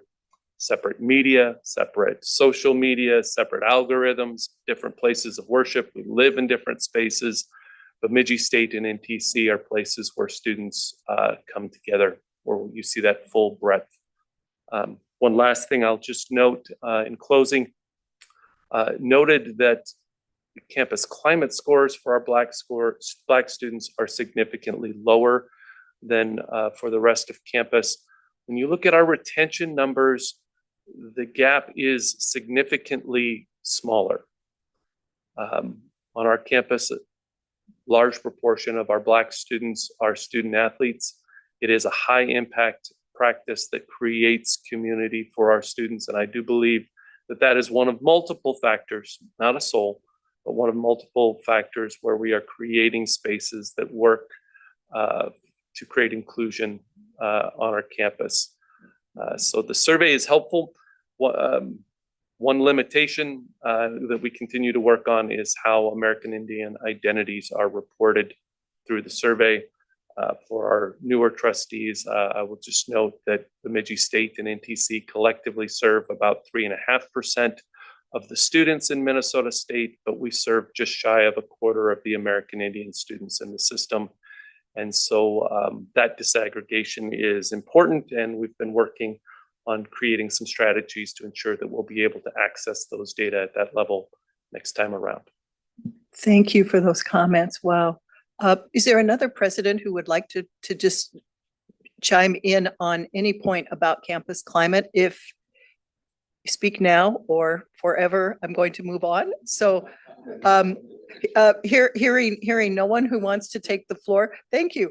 I'm going to go back to the committee, and I'm going to go back to Dr. Watts's 2 questions, if you can remember them here. They are, how can campus climate assessment work inform the board's strategic plan? And based on the information that was shared, how can the Minnesota state system sustain efforts to improve climate, given the emerging challenges facing higher ed? Among them are some of the conversation that we just got from, thank you very much, from President Hoffman. So I will open this up, and if anyone wants to chime in, just please raise your hands. I can't always see everybody, so let me know who would like to speak. It is almost never that this group is speechless. Oh, well, this is Trustee Johnson. Well, you can count on me. I first have a methodological question, and I think it's partly answered by the question that you asked. So these were Likert scales, five Likert, 5-point Likert scales. Okay. And so you combined the top 2 with the percentages that we saw. Okay. Thank you. I thought it wasn't just a yes or no kind of question. You know, I look at the aggregated data again, and it honestly, maybe this is an unpopular thing to say, but it looks really positive. I mean, I think if, 80% or higher of students across the system are feeling included and respected in classrooms and so on. I know if you don't look at it in that aggregated way, it might look really different.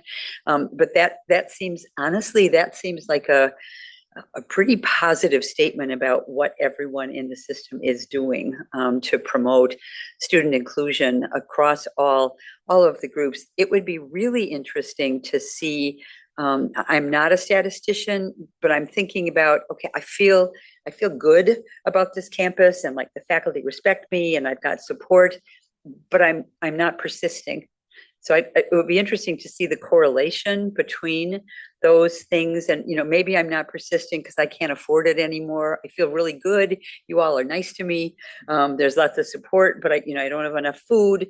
And I know those are things that you're working on. So, it seems like there's a, kind of a gap there between people feeling very positive about how they're being treated and respected on campus, and then the ability to keep them to graduation. So I don't know if that's really a question, but it was just something that struck me that this is helpful, and I'm trying to make it work with your questions, Vice Chancellor Watson. I'm not sure it does, but that would be a really important kind of relationship to be able to explore, I think. And why, if I feel so positive about this campus, am I not persisting to graduation? Could be another question. Trustee Teffer, Trustee Johnson, I think it's important to note, because I don't want the board to walk away with that there's not work to be done as it relates for students' sense of belonging within our system. And so while there are high numbers of from the students that are represented, that they're having good experiences. It's the students that are represented. I think there's only the total number is 6,400 students out of 270,000. So I want to be clear, and I want us to make sure that we know we have work to do. And I don't want the data to give this perception that we're there. That's why we're doing Equity 2030. And so I want us to be transparent about, we have work to do to make sure that all of our students are persisting and completing. And that's why we've created this assessment, because we know that there are some barriers for some of our students. This first round was a pilot with 6,400, but by all means, we're nowhere near where we need to be, making sure that all of our students have a safe space and are physically and psychologically safe across all of our institutions. And to second what was just said, I believe our assessment numbers of students that participated were around 3% of all of Minnesota State system students, which is quite low.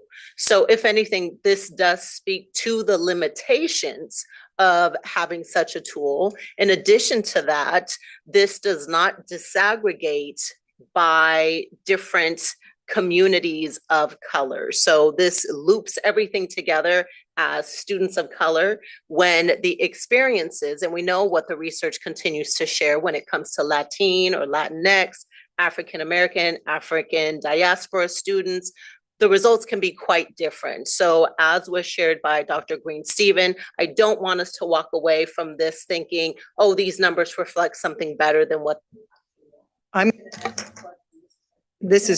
Yeah. It was on. Maybe I missed that in the presentation, but I think it would be really important, have been really important to include the response rate in the presentation, because that's a very different picture and much more like what I might. Yeah. I need. Everybody needs to know this, that there's a statistical end for anything. There is a number that you need in order to be able to come up with data that is both valid and reliable, reproducible. And so I do want to caution anybody who comes in front of the board that, because we're just like the folks here, and we do rely on the information, but it's hard for me to hear, A, we've got a lot of data here, and then B, if the N was wrong, the number that you used was not enough to be able to interpret anything, then why are we here is my question. Does that make sense to you? You know, I'm not trying to school anybody. This is just common sense in the world of statistics and analysis. And so if you stand by your data, then stand by your data, and we will support your data, absolutely. But it is not quite the same. I mean, to say, well, it's a small number. I don't care how big the number is. It's got to be statistically reliable, and it's got to be accurate. You've got, valid. You've got to give us valid information. So I'm going to trust that you're going to tell us that what you're telling us about this data is reliable, and then we'll move on. And then I need to ask other people. We've got about 10 more minutes for questions. Thank you for that feedback. One thing I'd add is that we haven't included the third year of assessments yet. So this represents about 2/3 of our institutions. So we hope that next year we'll be able to give some more definitive numbers representing our system. The other thing is we do continue to work with our campuses to find out more about what their participation rates are and to collect that information. And so also, for example, at the latest Campus Climate Focal Point meeting, they were sharing strategies with each other on how going into the second cycle, they can increase their participation rates across the board. So it's something we continue to work on. Thank you. Thank you. I just quickly wanted to say that I noted in the front part of the materials that you did desegregate by geographic area. I think that's important in terms of students' experience, especially in the communities that they are in. And the other thing I just want to draw attention to is a couple of questions that I hope I agree about. This is the sample large enough for us to be able to draw a conclusion. I think the fact that it's small tells us that we're not using the right channels or something's happening that we're not understanding how to connect in order to get the data. But the questions were, I feel safe in the community surrounding the campus. For the universities, it was 60%. I think that's troubling. I don't know if it's a valid number, given the number of responses. But the other one, in particular, in today's environment, is question 17. Our campus takes appropriate action when people have been harassed or discriminated against. And that at the colleges was, I think, and the universities was 56%. And the colleges 65%. So I'm just raising those two questions up for because that concerns me.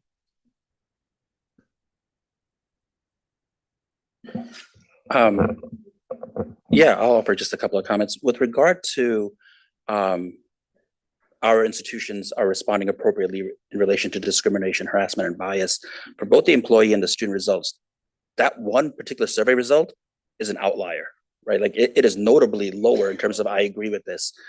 The challenge with that question is when through our processes of confidentiality and following the legal statutes that shape and inform investigations and the work around looking into discrimination, harassment, bias, it is not, we don't publicly state, hey, this investigation happened and this was the outcome. So part of the challenge, and Dr. Kang, I'll invite you to share your thoughts because I know we've discussed this at length. Part of the challenge here is it's not a reflection of reality, it's a reflection of perception. Now, that's not me discounting the importance of the question, and I'm not discounting the fact that it caught your eye because it caught our eye too. I would venture to say that number is so low because what is the effective mechanism for saying what happened with an investigation, which does not then violate the process of the investigation? Dr. Kang is much more better spoken about this than I am, so I'll pass it to her. Sure. So this is a question we have an equivalence for employees as well. And a couple of considerations we've just had to keep in mind as we interpret the results is one, it is something that measures perception rather than direct experience. So in terms of the sampling approach, we don't have a specific sample that we target for this. Rather, these are surveys that are made available to all students and all employees.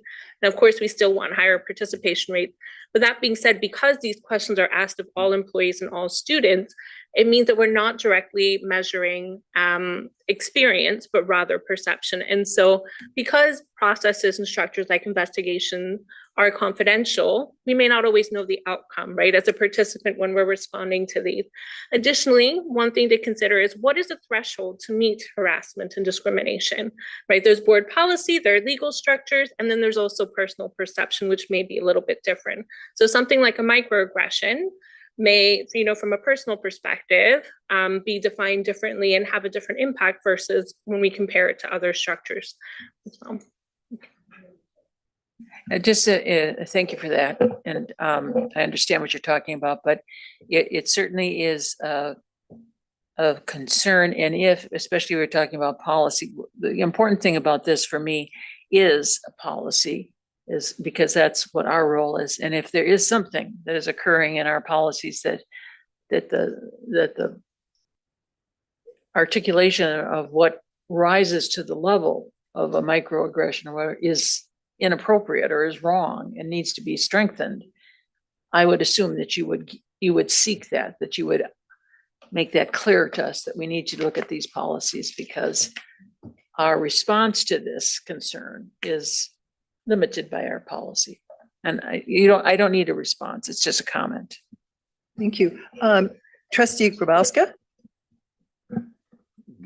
This particular topic is always very interesting to me because I worked for years on the faculty side as a representative of the union, bringing concerns forward for discipline, for investigation, et cetera.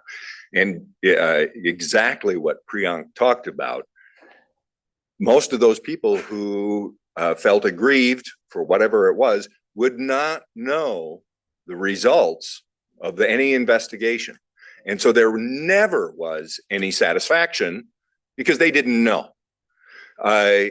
unless something extremely overt changed. And that was rarely the case. And so my question is then, the value of that particular question or questions that surround that particular topic as actionable. What is it that we can do to change those circumstances that already exist in statute that would allow us to help faculty, staff, students feel better about the entire disciplinary product?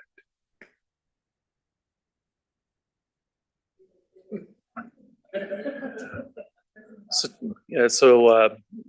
Chairs Teffer and Grabowska, I will note that within that set of questions, there is a question: if I experienced or observed an act of discrimination or harassment while at Bemidji State University or at NTC, similar question, I know whom to contact or report for the incident. We had 58% of our students reported affirmatively, and they agree or strongly agree. So one of the changes that we have made is there is now at bemidjistate.edu/report, all reports of all types of concerns on our campus are consolidated in that page, because I couldn't find out where to report a problem. And so there are places within this where there are actionable items, even at the same time that, yes, some of these investigations are, and then they can be quite difficult on folks because of the limitations of what we can share afterward.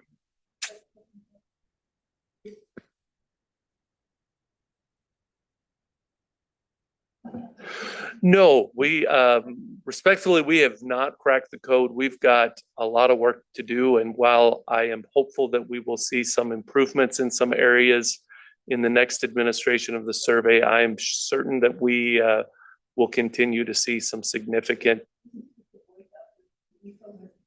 A voice out there into the ethos, referring to code cracking and precedents, that when you do crack the code on any number of occasions, it would be lovely if it were something that you shared. And because thank you, this was important. This is important. This is the beginning of how this kind of a board can operate and be more successful. So, and I've got a comment now because the Chancellor Olson has his hand up. So I'd like him to comment first. Chair Teffer, I'm kind of responding to what Trustee Grabowska was asking about. Maybe everybody knows this, but the reason why sometimes employees or students don't feel a sense of closure at the end of one of these processes is, with few exceptions, related to the Minnesota Data Practices Act that governs how, in Minnesota, how employee data is treated. It doesn't apply to the senior-most administrators. They're under kind of a different set of rules because they're considered a public official in many cases. But for most of our employees, there's a kind of a cone of silence over it. An employee or a student who brings forward a complaint might get a letter saying the matter is concluded, but then doesn't say what is happening. But again, that's governed by state law. It's not like a board policy or something we can change. Thank you. I'm going to give the last word to Trustee Jenna Johnson. Thank you. The last word. Well, I have a question and then a comment just to answer those questions. My first question is, what was the response rate on the employee survey? Because you said the response rate, the 6,000 was for the students, correct? So, okay, so how do you incorporate it into the strategic planning process? Two thoughts. One, I love the personas, the student personas that we're going to talk about tomorrow, the marketing personas. I think that's, we should all be starting and ending with what the students need. And so helping us with this data to understand what students need. What do they want? That is really important and foundational. The second is best practices. Hearing from the presidents about what action they're taking, what works, where they failed, because you don't win at everything. So, don't do this, more of this. And that can be, I think it would help the trustees as well as learning by other campuses. Thank you. We are to time and we are also to lunch. We want to thank you. We want to thank this committee. Many of you have been here for now a long time. You've been through 2 committee sessions with multiple people on multiple committees. So we appreciate everything that you bring to us, your earnest work and your intelligence that you bring to your job. So thank you again. And oops. Yes. Oh, yes, Dr. Khan. So again, just keeping in mind that this does not reflect all of the institutions in our system just yet. So far, we've had 4,725 employees complete the survey.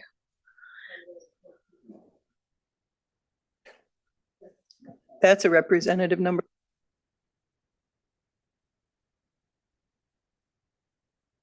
I don't want the board to feel like you guys come to us and you're scared because we're gonna have to constantly make you go back to the back room and look up data, but it helps us. If you understand that. I mean, this is all in good faith and we trust what you give us and we hope you're okay if we just keep asking questions.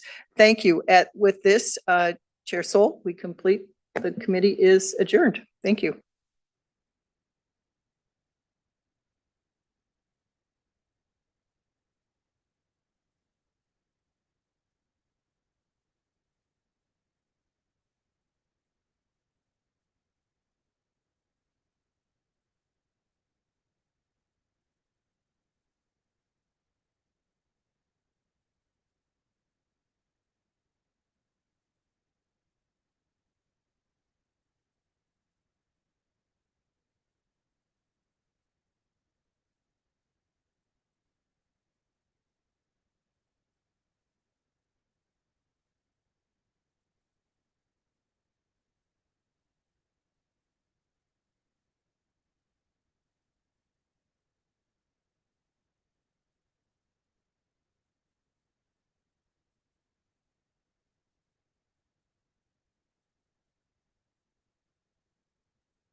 All right, we will convene a committee of the whole meeting to discuss NextGen and the Chancellor's Equity 2030 Progress Report.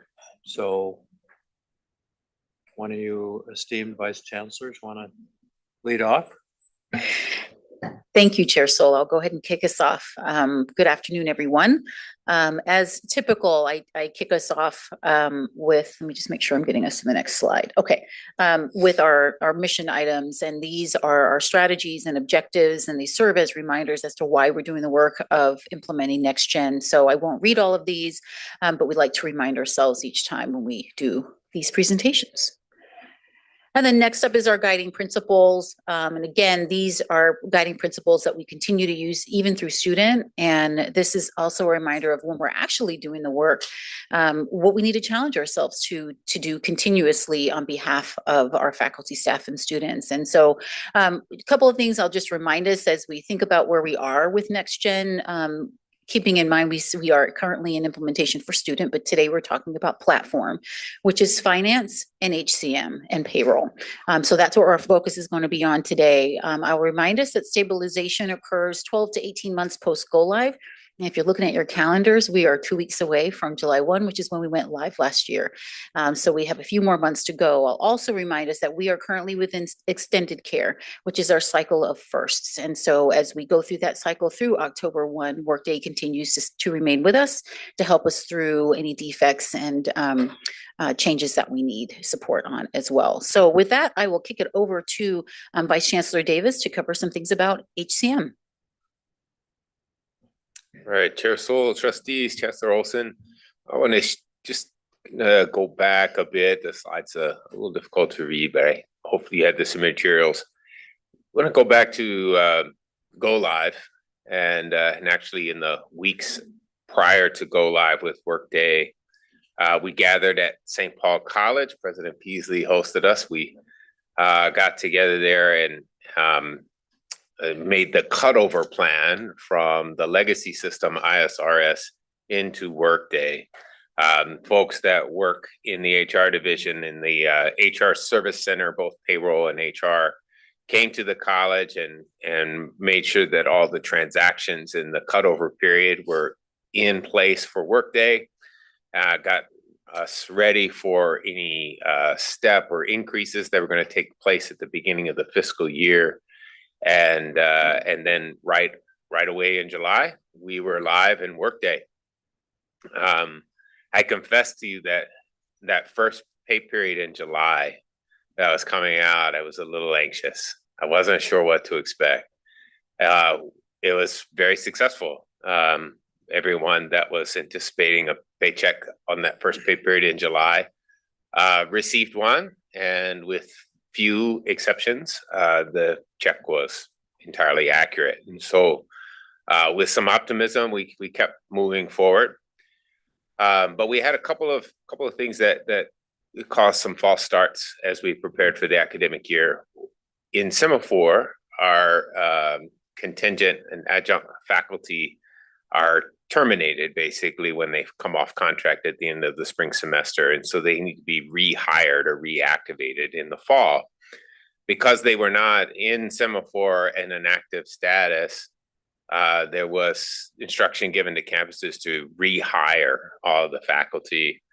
The business process associated with that effort was cumbersome, and it would prove to be very challenging for us to bring back and put onto payroll and on the right salary schedule all of our college and university contingent and adjunct faculty. And so disproportionately in that first pay period in the fall semester, a number of those faculty members did not get a check.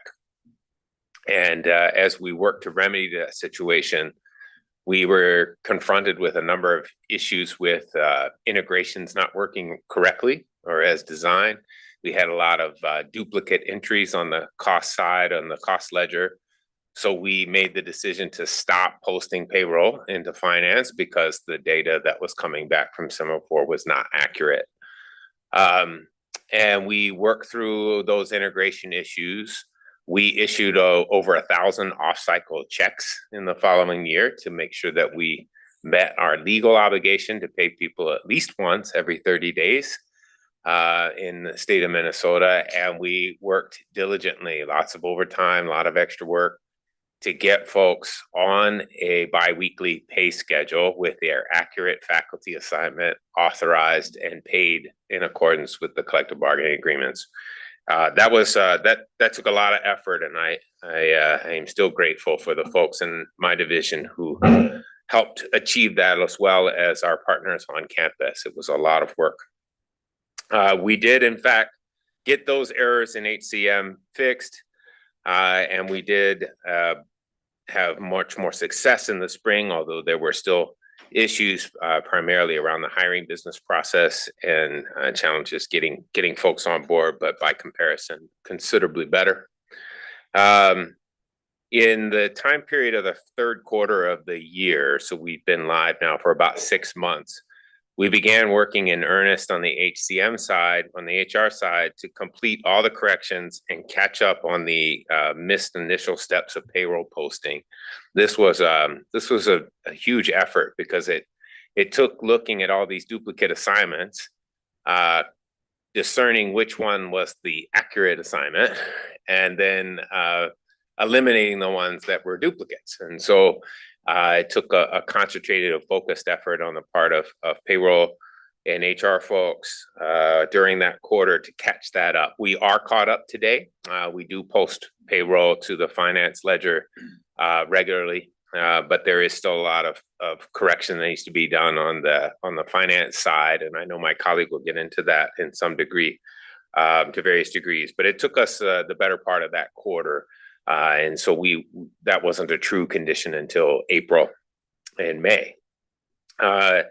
Just wrapping up my reflections on the first year of Go Live on HCM, we had been tracking a number of priority issues, and I think they're on this next slide. The payroll posting, as I said, was completed at the end of March and operates as we expect now, and the payroll expense allocations and journal corrections are happening on the finance side. Payroll integration 93. This is an integration that takes Workday data and interfaces with Semaphore, where the state's payroll system. So the state pays folks, but the data is contained in Workday. And we have a number of what we call change requests that are in place now to correct issues that are really concerned with recognizing multiple job records under a single position control number. Now, I know that might sound like a lot of HR technical speak, but it matters because what typically happens is each one of those assignments by themselves, for example, might not make someone benefit eligible, but in combination they are. And so it's very important that the primary job record be the one that establishes the benefits eligibility. And if Semaphore doesn't understand that, then they might disenroll someone from benefits. And so we correct that manually on our side so that consequence doesn't happen.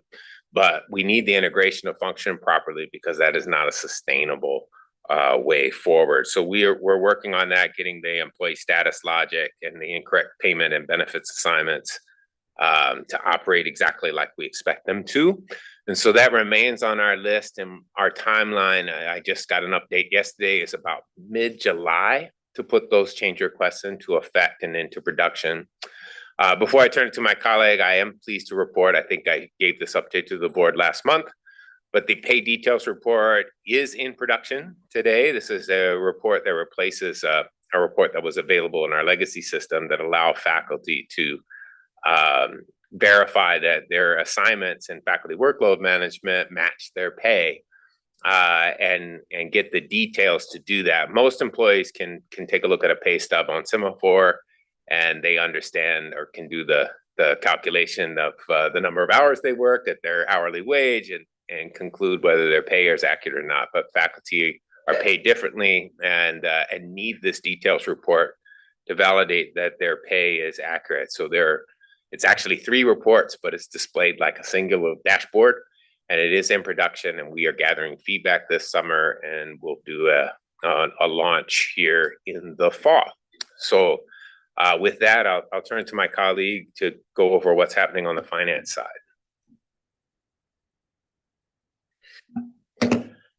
Chair Sol, trustees, I'm going to walk back one slide and just provide some highlights from the finance side of what's occurred over the last year. In quarter one, the focus when we went live was making sure that we could pay vendors. And we had some minor issues, some duplicate payments, but overall, we didn't have anything catastrophic happen. So that was really good news. We were able to navigate that. We went through correcting processes and security issues once we went live. There were security groups that needed to be added, as an example. We had one issue that's noted here with student payments and refunds that happened right after go live, with a number of schools that use a third-party vendor for student payroll, which is not paid through the state, and financial aid overage disbursements. And we were able to rally and get students paid. In some cases, it was anywhere from 1 to 3 business days later than originally promised, or the normal course of business in the old system. But nevertheless, Teamwork Day, our IT team, our finance team, and the third party all rallied together and solved that issue. The second quarter on the finance side, as Vice Chancellor Davis mentioned, the focus was on HCM and payroll. During that time, we were working on reporting and stabilizing all the integrations that we have on the finance side. When we get to the start of 25, quarter 3, that's when things really have started to pick up within finance. And I'll spend a lot of time in this overview talking about what we're working on now in quarter 4. But in quarter 3, once payroll was caught up, now it essentially was turned over to finance, and there were several payments or disbursements that needed to be put into the right places in the right accounts, whether it's in a grant or whether it's instruction or student services or whatever the program code. So the team's been working on that both at the system level, but primarily it's been a heavy amount of manual work that's happening at each college and university to make those corrections. Also, towards the end of February, early March, we escalated some issues to Teamwork Day where we needed some additional assistance through extended care related to bank transfers, intercompany billing and receiving, and payroll expense posting. And that has been very productive in getting additional resources in place to help us navigate some of these issues. So it started with Teamwork Day leading cross-functional workshops to help us lay out a work plan and for budgets to actual reporting, to reconciling our local bank accounts, as well as our relationship with the state treasury and SWIFT, the state of Minnesota system, as well as how we process web payments, which is different in this environment than it had been in the past. And as we were thinking about these issues, Vice Chancellor Bailey mentioned extended care. So we have some issues that we're addressing, configurations and defects, which are covered through extended care. And then we have a number of firsts that occur when we implement a new system, which are also covered through extended care. And then we had a couple other categories, one where we need to consider new configurations or rework on processes that we thought were sound coming into the new environment. And then also areas where we needed more specific how-to or instructions, perhaps both at the system level and for our colleges and universities. So I'm gonna focus a lot on what we're working on now in quarter 4. So this has been the format, and I think we shared this in March, and I'm just gonna touch upon a couple things before getting into the main items. But eBuilder integrations has been on this list of top areas we've been focusing on in finance. eBuilder is a third-party vendor that we work with to manage our capital projects. So, for example, the HEAPR funding we just received and the capital project, all of that goes through the eBuilder system. Workday doesn't have a tool to accommodate this, because this particular system, we have third parties that are also involved with us, our architects and engineers, our contractors, our third-party owners rep, and different types of consultants. So it's really, there's a lot of different interaction in it than our typical ERP. When we went into this with Workday originally, or moving to Workday, we were able to test all the integrations, and they did work successfully. But once we went live with all the colleges and universities, we really struggled with getting all the integrations working, and it's been very difficult for our campuses. We have an estimated timeline of completion on year of May, and we had to make a decision at the end of May. There was one integration for pay applications that still was not working, but we needed to shift our focus and pause that work for the time being and move to support and training campuses on the manual processes and ensuring that we can close out and reconcile these construction projects as we close out this fiscal year. So that item has come off the list, but it wasn't one where we were successful completely. But for now, we needed to shift to other priorities. The one right above it, budget to actuals reporting, we had challenges with that originally in two different areas. One is having reports that were understandable and available, and instructing users how to run those reports in a new environment. We've made some progress in that area. The second part of the reporting is having the data, which compensation is our primary expense. So having that information caught up so that the information in the report reflects what's happening year to date. And that's something we're still working on with the data. I'm going to focus my time, and I'll get it into the next slides of where we are with the payroll expense allocation and with cash management, which is a really broad area. But with payroll expense allocation, again, I mentioned it's a very manual process that needs to occur to fix. And we're going back and we're fixing everything from July to March. So things have stabilized going forward now, starting in April. So the issue isn't growing for each payroll that comes now, but having to go back and essentially do 9 months worth of work, depending on the campus, the size of the campus, the number of programs they have, the size of their budgets, the level of sophistication they may have in their budgeting processes. It has been a very large lift.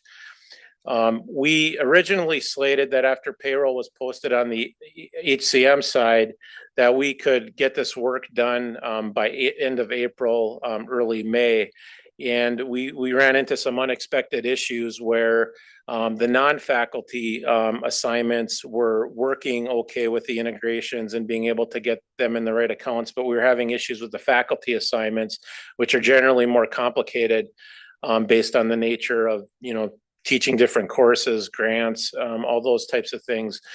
So that set us back, and we're still in the process of posting the faculty data that was in the default cost centers. But we've made remarkable progress in the last couple of weeks. This work began at the end of May, and there's been a lot of work done in this area over the last 2 weeks.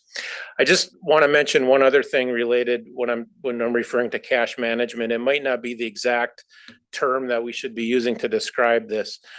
Transactions are being recorded in Workday, and cash is residing in our accounts. The challenge is ensuring that it's in the correct account, whether it's a grant, the state treasury, or a local account. So the term does not mean, I don't want to imply that overall we're short of cash as a system. Is the cash in the right place at each institution, and that reconciliation process will finalize that as we catch up on that in the coming weeks. So the areas that we're focusing on the path towards our fiscal year end, and these priorities need to be regularly reviewed. And I know when I was presenting in March, I believe I was asked, what is my confidence level related to financial statements. I know our CFOs, one of them asked some really good questions is, what is our drop dead date to get this work done? And what is our confidence level in getting everything done? And what I would say is that we have just an enormous amount of work happening right now in this area where on the Minnesota State side, our change management colleagues, our IT colleagues, our HCM colleagues are working with our finance colleagues.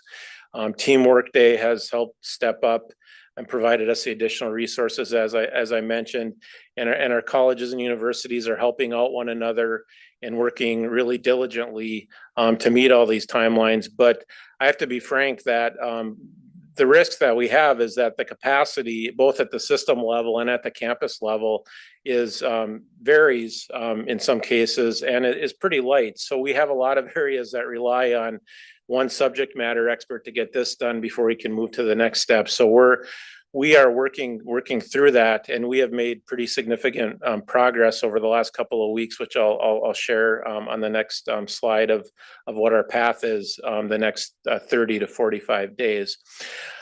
So related to these items on this sheet, so closing fiscal year 25, there's several components of it. The second one on here, completing fiscal year 24 fixes. So we went live last year in July, as was mentioned. So we had activity in ISRS, we had activity in Workday. So that's a first, is having to, get our beginning balances established in our new system. And the time frame we established for that a few weeks ago is needing to get that done by June 6th.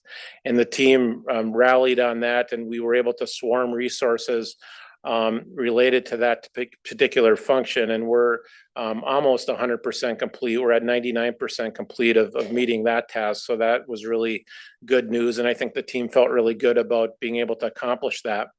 The cleaning up the payroll, default cost center and funds, we set a deadline or a time frame for that at June 13th. Right now we were about 50% done. Again, this varies at each institution.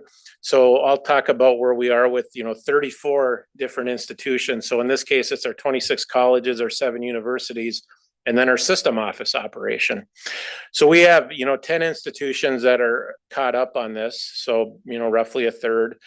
We have 11 that are making progress and almost caught up. They have $3 million total between the 11 institutions that they have to move. And then the larger institutions have been making progress. There's 13 of them, but there's still about $20 million to move. But we started off at 43 million 2 weeks ago. So we have made progress in doing that. But as I mentioned before, a lot of it is manual work that needs to occur. And the June 13th was, again, it was a time frame that we set out, but we do have a bit more time to accomplish that. The fiscal year 25 fixes, there's a lot of different components under that, and that relates to the local bank reconciliation. So each of the 33 colleges and universities in the system office has a primary bank with one institution or with one banking entity. So basically there's one banking relationship to reconcile at each institution. So we have some with Bremer, some with US Bank, some with Wells Fargo, and then we have a couple institutions that have more local banks. We evaluate that out of the 34, that 19 are in pretty good shape right now. And there's about 6 institutions that we're paying more attention to and providing assistance to as we go through this. And again, we have June 30th for a time frame on this. As we go through closing out the year, that does naturally, under normal circumstances, go into July, but nevertheless, the timeline is tight and there's a lot of work happening in this area. And this work generally happens at each one of the colleges and universities locally. The state treasury reconciliations is more system level work. And right now, we've been working with getting a significant change request completed that we've been getting great support on from IT and Team Workday. And that process is deemed 90% complete. So we're doing a proof of concept with one institution which we're over half of the way done, to determine what the business requirements are. And so we can draft documentation and instructions of how we get that work done. So we have about 500 appropriations that we need to reconcile with the state. The main 34 are with the general fund and the main way we do business, but then there's several different grant appropriations and smaller ones that need to be reconciled as well. So that is a top priority right now of the team.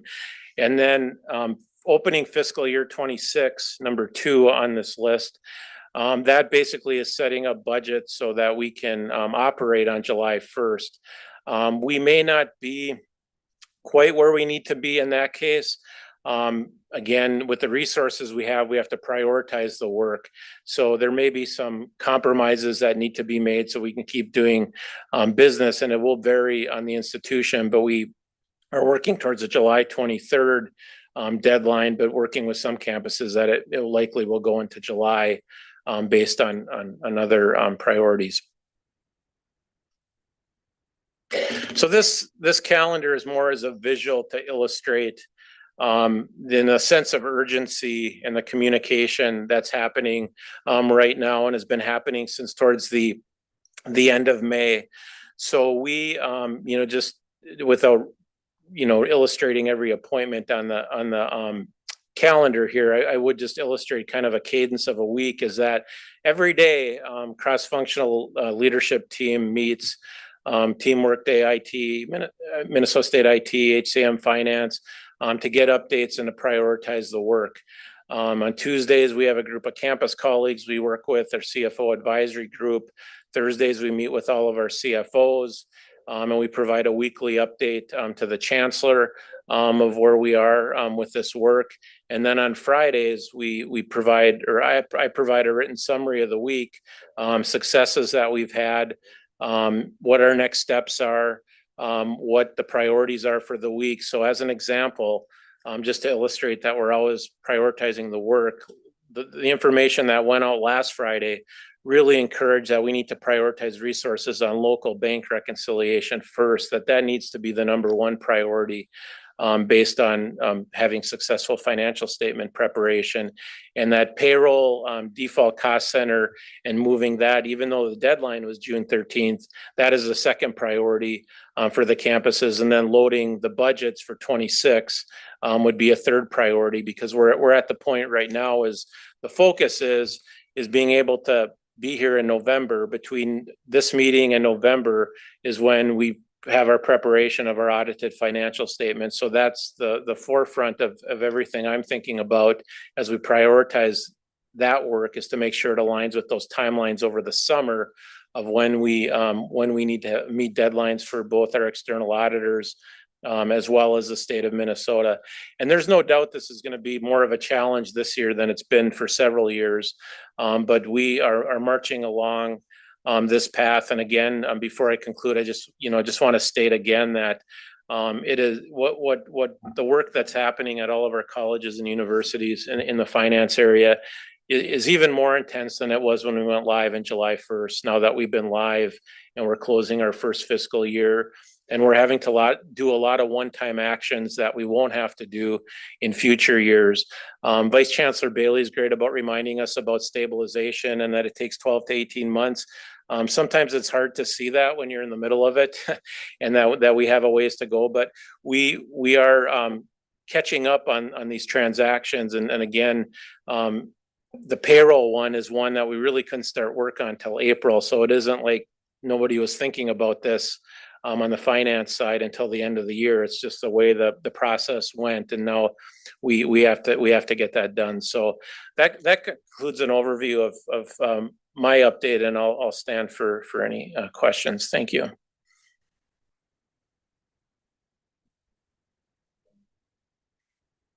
I have a few questions, of course. First, you're all working very hard, so thank you, and thanks to your staff. I think my first question is for Dr. Bailey. These issues, we've heard about these issues month after month. Are they system problems, or is it a data mapping problem? What's at the root of all of this? Thank you so much, Trustee Johnson. What I would say, it's largely a business process piece as well, right? And so we build our business processes, we test them, and then we go live, and then they kick off, and then we see how we go. So I would largely say it's a combination of things, but largely our business processes, many needed to be re-engineered, as you heard. Some are overly complicated, and so this is a part of the process of having to go back and make improvement. I would also say part of the process is making sure that we have to go back and we have to course correct on what happened from July 1 until a particular period in time when we had actually fixed an issue.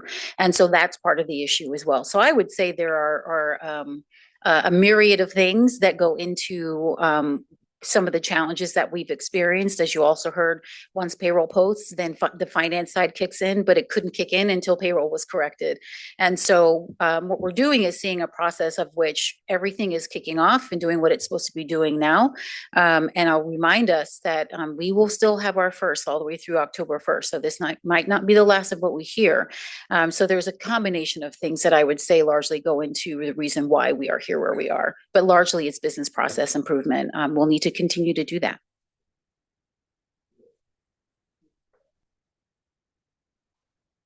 So what are we doing to make sure this won't happen with students? Because I know you say it every update, we've got 12 to 18 months. We won't have 12 to 18 months to fix student.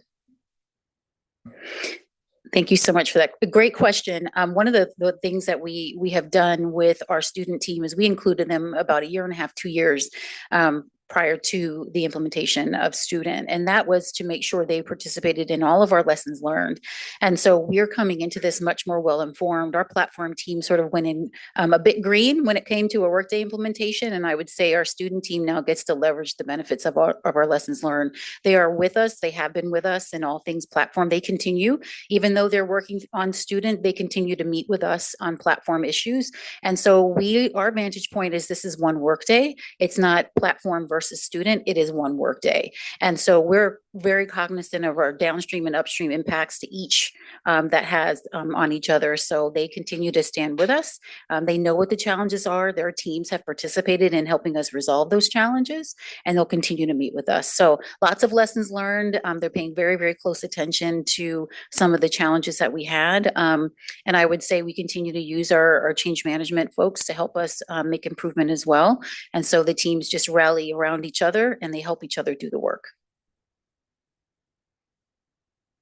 Thank you, Chair. So great work on for the leadership team and for everyone that's associated with this. It's been a big lift, and it's taken a lot to get us to today.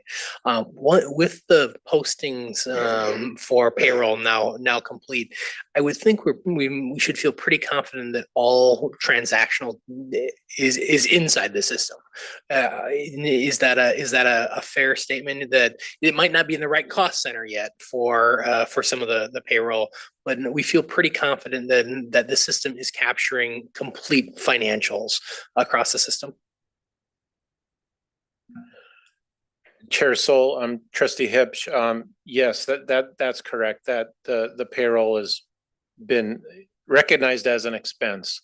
It's getting it in the right program codes, which is part of our obligation for financial statements as well. So follow.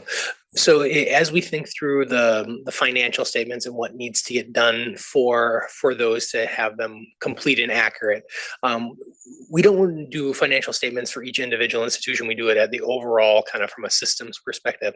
Are there certain areas that we need to prioritize getting them complete quicker so that doesn't hold up the financial audit work? And then is there some grayness there that individual institutions can get some of into the right buckets after those financial audits, or does that all have to be 100% complete before we do the financial audits? Chair Sol, Trustee Hipsch, yes, we have system-wide financial statements. So each institution doesn't have its own individual statements. So our level of materiality on our system-wide financial statements can be a large dollar threshold, having, bring a budget to you tomorrow, that's about 2.5 billion of activity in 1 year for our system. Related to focus, the focus really is on getting our cash reconciled, which obviously is important for the financial statements. I think as we're also thinking about the work and related to that materiality is related to the stabilization of our largest institutions that pay, that factor in the largest related to those thresholds. There can be some work done after financial statements. We have different levels of detail. So for the financial statements, we need, as an example, we need to get things coded correctly, whether it's instruction or institutional support, whether it's sociology or philosophy or biology. If that happened a bit later as part of our cost study, that isn't mission critical to our financial statements being successful.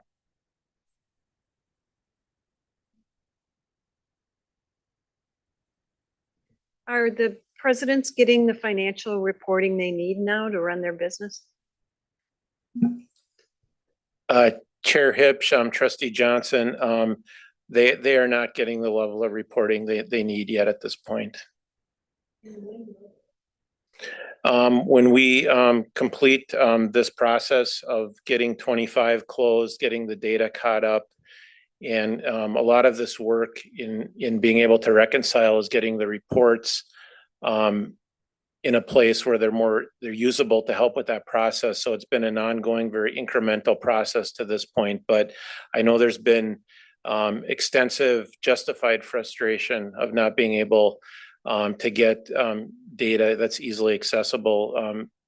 Each campus is navigating things slightly different depending on what they had coming into the Workday implementation, as well as maybe perhaps the experience of their team and other factors.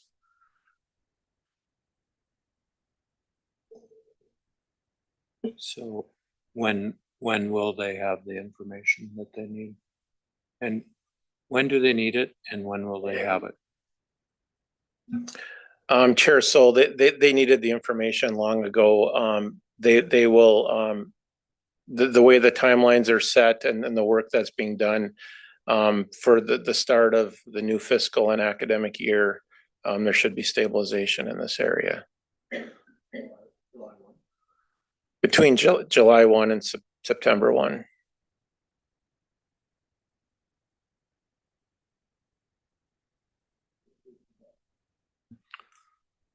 So for somebody who only took math for poets, can you tell me what the implications are for our institutions that are not getting this information? What does that do to us and to them? How does that tease out?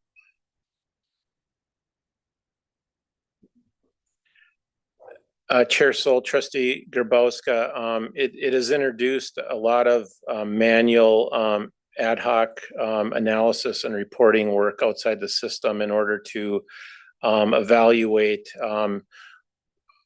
how the budget is compared to year-to-date activity. And so it has introduced more risk into it.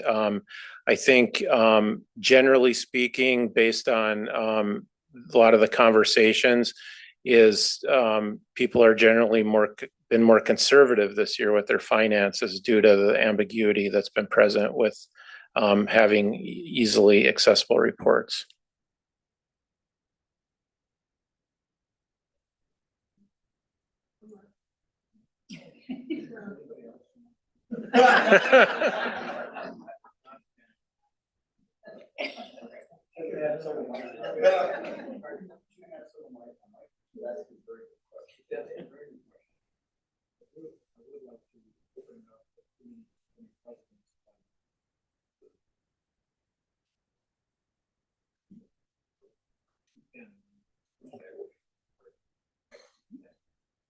Okay, last question of the day. How about that?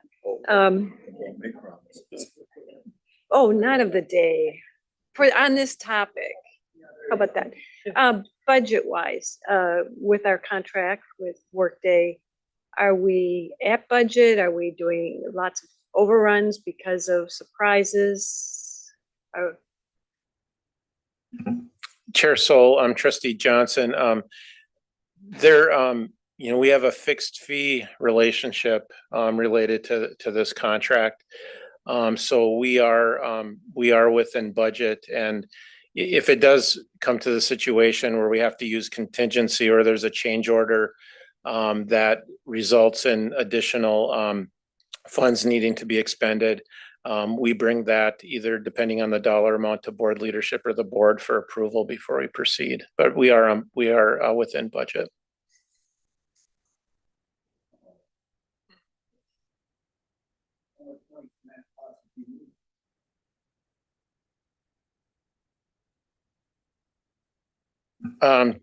Chair Sol, Trustee Janicic, could you elaborate on that more?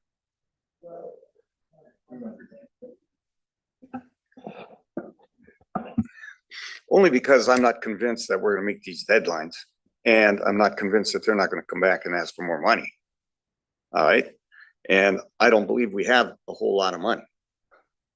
So I'm kind of curious of when we're there or not, well, when we're not there, what's this gonna cost us to finish?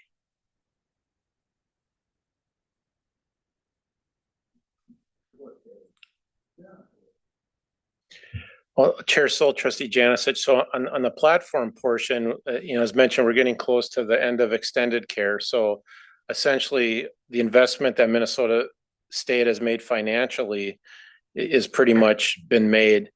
Related to the overall project budget that was improved, that includes the student implementation. If there was to be changes in that budget, that would be coming before the board. But again, we as you may recall, it took about a year to negotiate the statement of work for student, and a lot of that was related to the fixed fee arrangement and what scope of work was included in there versus, I think, more standard agreements have been time and materials in this space, where then the meter's kind of always running as there's more work. But Minnesota State has not had that relationship with the CRP implementation. So we've, I think, really have pushed vendors in this case because of that situation.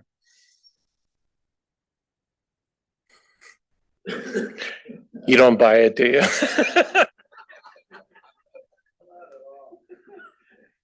Are there any presidents who'd like to weigh in on this cash management accounting situation?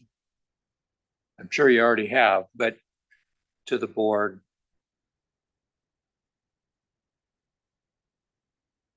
Okay. Oh, here comes President Clues.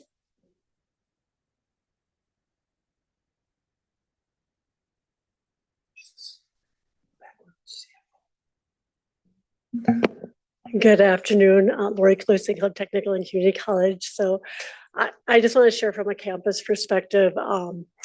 We see how hard they're working, and we've appreciated the regular updates.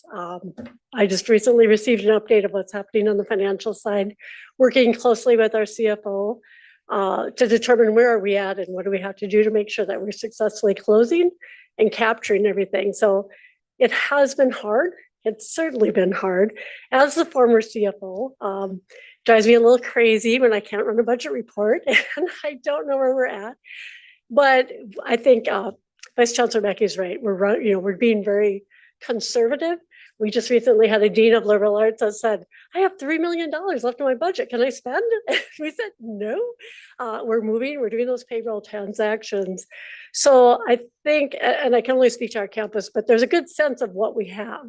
A lot of manual processes, a lot of extra time is being spent, but we have a very good sense of where we're at and the work that needs to be done. I think that the most concerning thing is making sure we hit those deadlines and we get that work done. But we greatly appreciate the support from the system office team, recognize the very hard work that they're doing, and also want to recognize the tremendous work that our finance people are doing on our campuses to get us through this. So that would be my perspective from St. Cloud Technical and Community College. Thank you.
Okay, Vice Chancellor Watts and Associate Vice Chancellor Shaw.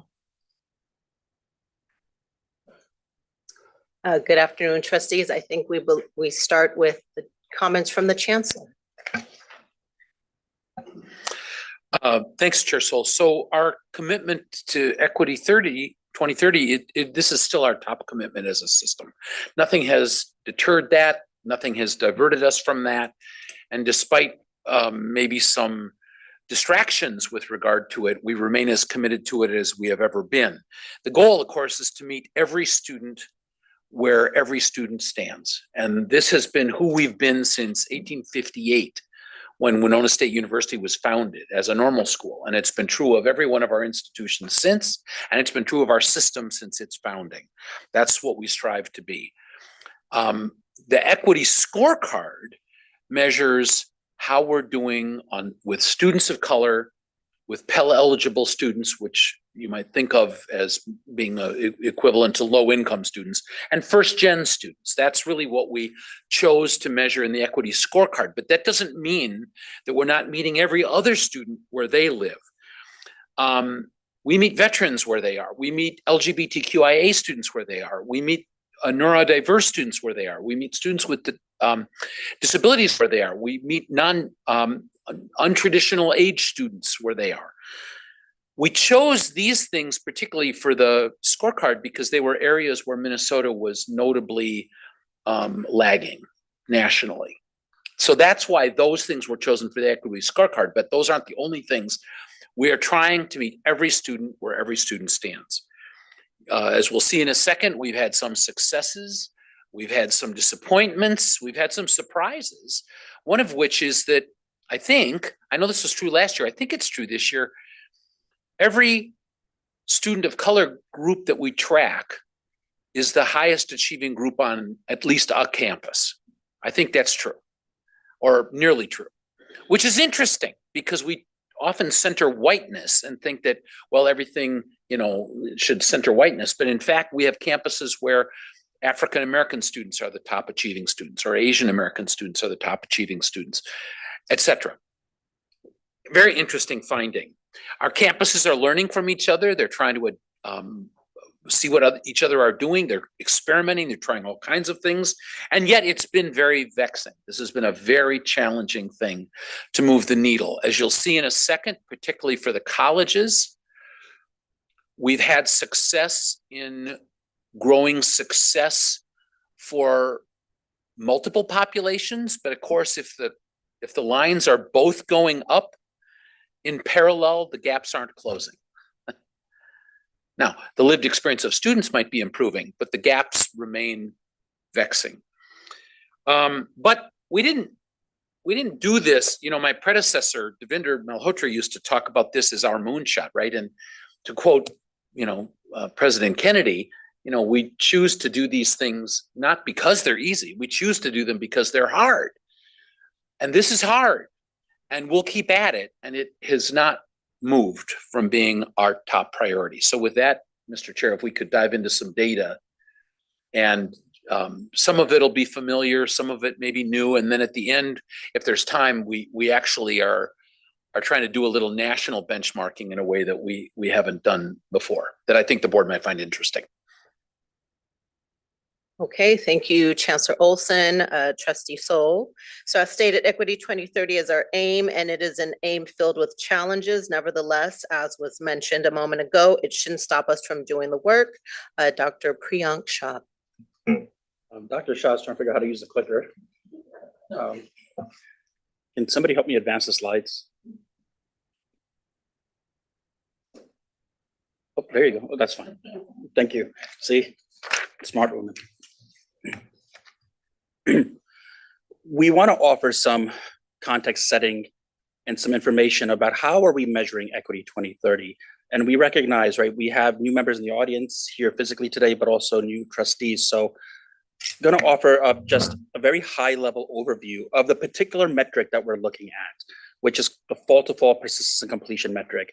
Now, before walking us through what this metric means, I want to openly acknowledge there's lots of different ways we can measure equity and student success. We can look at fall to fall, persistence completion, we can look at graduation rates, we can look at course success rates, we can look at excess credits. There's a multitude of ways to look at it. But generally speaking, when we talk about the equity story, when we look at it this way, it's useful to us in that it tells us an early story about the student's journey and experience with our institutions. And I'll bet you all a soda or your beverage of choice, coffee or soda, that no matter which metric we look at, the story is largely the same, right? We can look at things in a more nuanced, specific way, but disparity patterns that we observe for our students, they don't change wildly when we change the metric. Now, I want to openly also say, there's pros and cons to every metric, and there's plenty of critique and flaw I can offer for this metric, but this is a well-established, long prevailing metric that has existed in higher ed for a long time. It has been part of our system for better than 20 years. And so it made sense to start with this particular data point. So what is the metric? We ask a simple, I should take that back. We look at an incoming group of students at any given institution, and we ask the question, that group that entered in one fall, what happened to them that subsequent fall, right? So fall 23 entering cohort, what happened to them a year later? And a success outcome was they were retained or re-enrolled at the institution or at another institution, right? That's where the transfer part comes in, or they earned their credential early on in their first year, which happens, right? Particularly in the college spaces with diplomas and certificates and other credentials. And then there's those wild stories about the PSEO student who comes in and finishes within a year. Trustee Victor can speak to that directly himself. All this to say, this is the metric we look at. So an incoming cohort of students, what happened to them the following year? The most recent data we have is for the fall 23 cohort, because it takes a little bit of time for us to find out, hey, what happened to those students through our national partners? Wrong button, thank you. Okay. I'm going to do my best to walk us through this. So when we think about this particular metric and we think about the diversity of students across our institutions, not every one of our institutions has those students in large enough numbers to say, hey, we should look at measuring that particular group's success outcome, right? And this is most notable for our American Indian students. So what you're seeing here is 12 of our institutions out of 33 had at least 5 students in their fall 23 cohort, which effectively qualify them, say, hey, we should take a look at the success outcomes for those 5 or more students. 23 institutions out of 33 had large enough student populations around the Asian group, the Black African-American group, 32 out of 33, the Latinx/Latina group, also 32 out of 33, 2 or more races, 29. And across every one of our institutions, not surprisingly, we are looking at first generation and Pell students, right? So all this to say, the numbers we're going to walk through have to be taken in the context of in some of these categories, all of our institutions are represented. In some categories, it's a handful of institutions. And when we get further down into the regional convening part of our presentation, we've learned some lessons along the way about this data point and this approach, but we'll come to that. Okay, so here we're looking at the exact same slide from the previous slide. However, the green bar now represents the number of institutions that had closed an equity gap. So for our American Indian students, of those 12 original institutions that had enough students, 4 of them had closed the equity gap, had parity between them and their white student counterparts, or a very, very narrow disparity.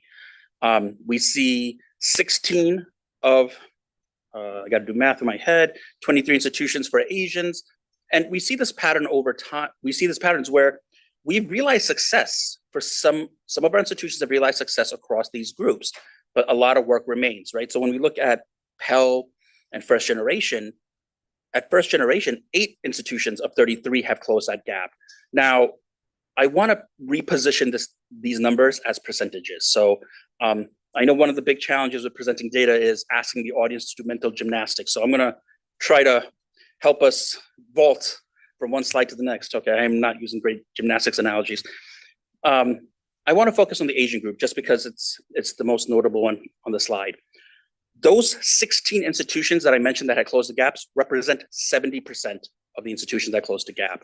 So when you look at the success in closing gaps, clearly there's disparity patterns, right? Our Asian students exceed and excel compared to any other of our groups. Pell eligible students, they lag behind. So 15% of our institutions, which represents 5 institutions of 33, have realized success in closing gaps. Yes, sir. Just real quick, is this graph missing some data point? Because it looks like the fall 2018 is blanked out, at least on my version. Chair Sewell, Chancellor Olson, Trustee Hübsch. Yes, this is my, okay, I'm gonna get corny, but I'm gonna do some time travel. Next slide.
Next slide.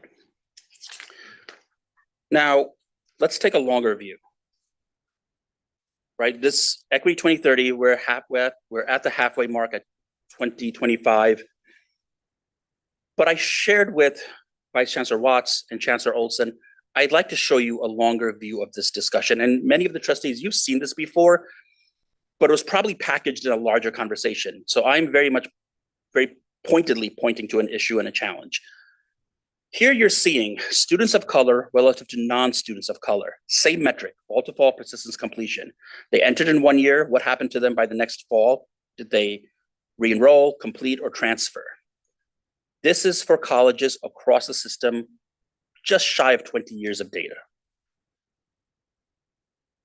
There's a pattern that emerges pretty quickly. We've made gains, we've had improvements, but that disparity pattern has largely gone unchanged. And yes, housing crisis, 08, COVID, there's been some shifts here and there.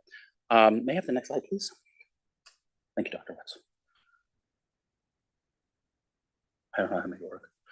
This is the same visual except for universities. Now, the universities have higher outcomes, right? They're up in the 80s, but students of color relative to non-students of color at the universities continue to lag behind.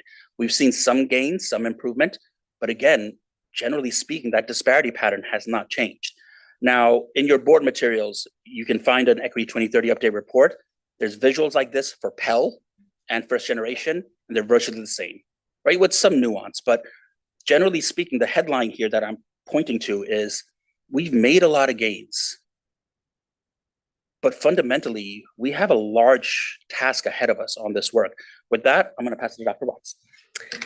So again, looking at these last 2 slides, I think that if this is not a moment that shakes you, I ask and challenge you, let this be a moment that shakes you, because as we look at this slide, we are looking at 20 years of higher education in Minnesota state system. And the longitudinal trends show us that there's a consistent gap over time. Now, I will add, this is consistent with higher education trends across the country. Very unfortunately, it should disgust us, really, because we are in the work of creating equitable environments where everyone should have an opportunity to thrive. So I will add this before we move on to our next slide, that as we consider the real climate that we are in politically, as we consider the attacks on this very effort, if anything, This should demonstrate to everyone in this room that the work of equity, diversity, and inclusion is very, very much needed because these gaps persist.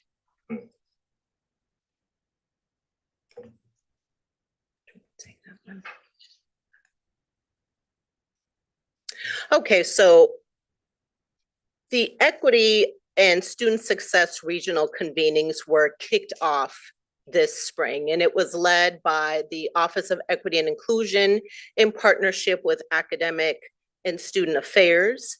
And this was really our boots on the ground opportunity to learn what the successes are looking like on our campuses throughout our different regions, but also to learn about the real and present challenges in moving equity work forward, which I will share with you shortly. As you will see from this slide, we've completed 4 regions, 4 convenings, and we have 2 more scheduled, or not scheduled yet, but we will be working on those perhaps in the fall. For our session days, just to give you a snapshot, our sessions comprised institutional teams of about 5 or more. We reviewed institutional pre-work and regional shared themes of strategies, student demographics, and Equity 2030 challenges. These convenings included facilitated dialogue sessions, identifying promising practices, and again, it was really an opportunity for us to hear from our colleagues around the state what they are confronting and what has been a success, particularly when we think of scalable strategies that could work across the system.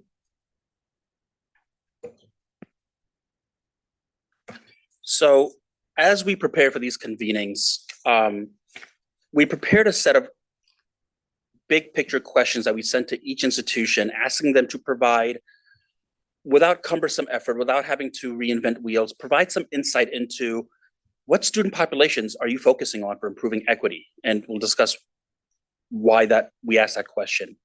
And then we asked about strategies, initiatives, practices implemented to close equity gaps. And then, of course, we wanted to hear about their challenges and successes around this work. Every of the 4 regional convenings that we engaged in, every institution provided this document. Some were 3 pages long, some were 8 to 10 pages long. So it was a lot of processing information, but I want to offer a distilling down of what did we learn from these convenings across these 3 questions. Student populations. What was abundantly clear in engaging with our campuses is our institutions, the faculty, the staff, the leaders, they care about the success of all of our institutions.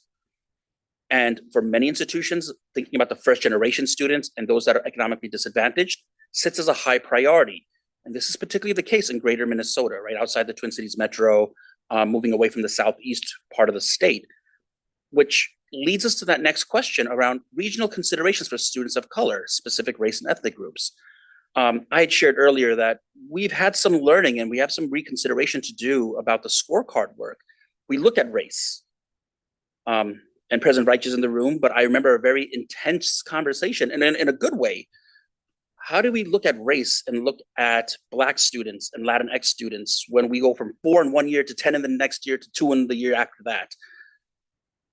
Looking at students of color might make more sense for our schools in greater Minnesota. That's not to say we don't want to focus on matters of racial inequity, but the scorecard positions every race group, and it makes it hard sometimes to engage with your faculty, staff, administrators during professional development days when the numbers are just wildly jumping around for those institutions where these numbers are smaller. So that's something that really jumped out. Other things that, and I have my own bias here, but these things excited me.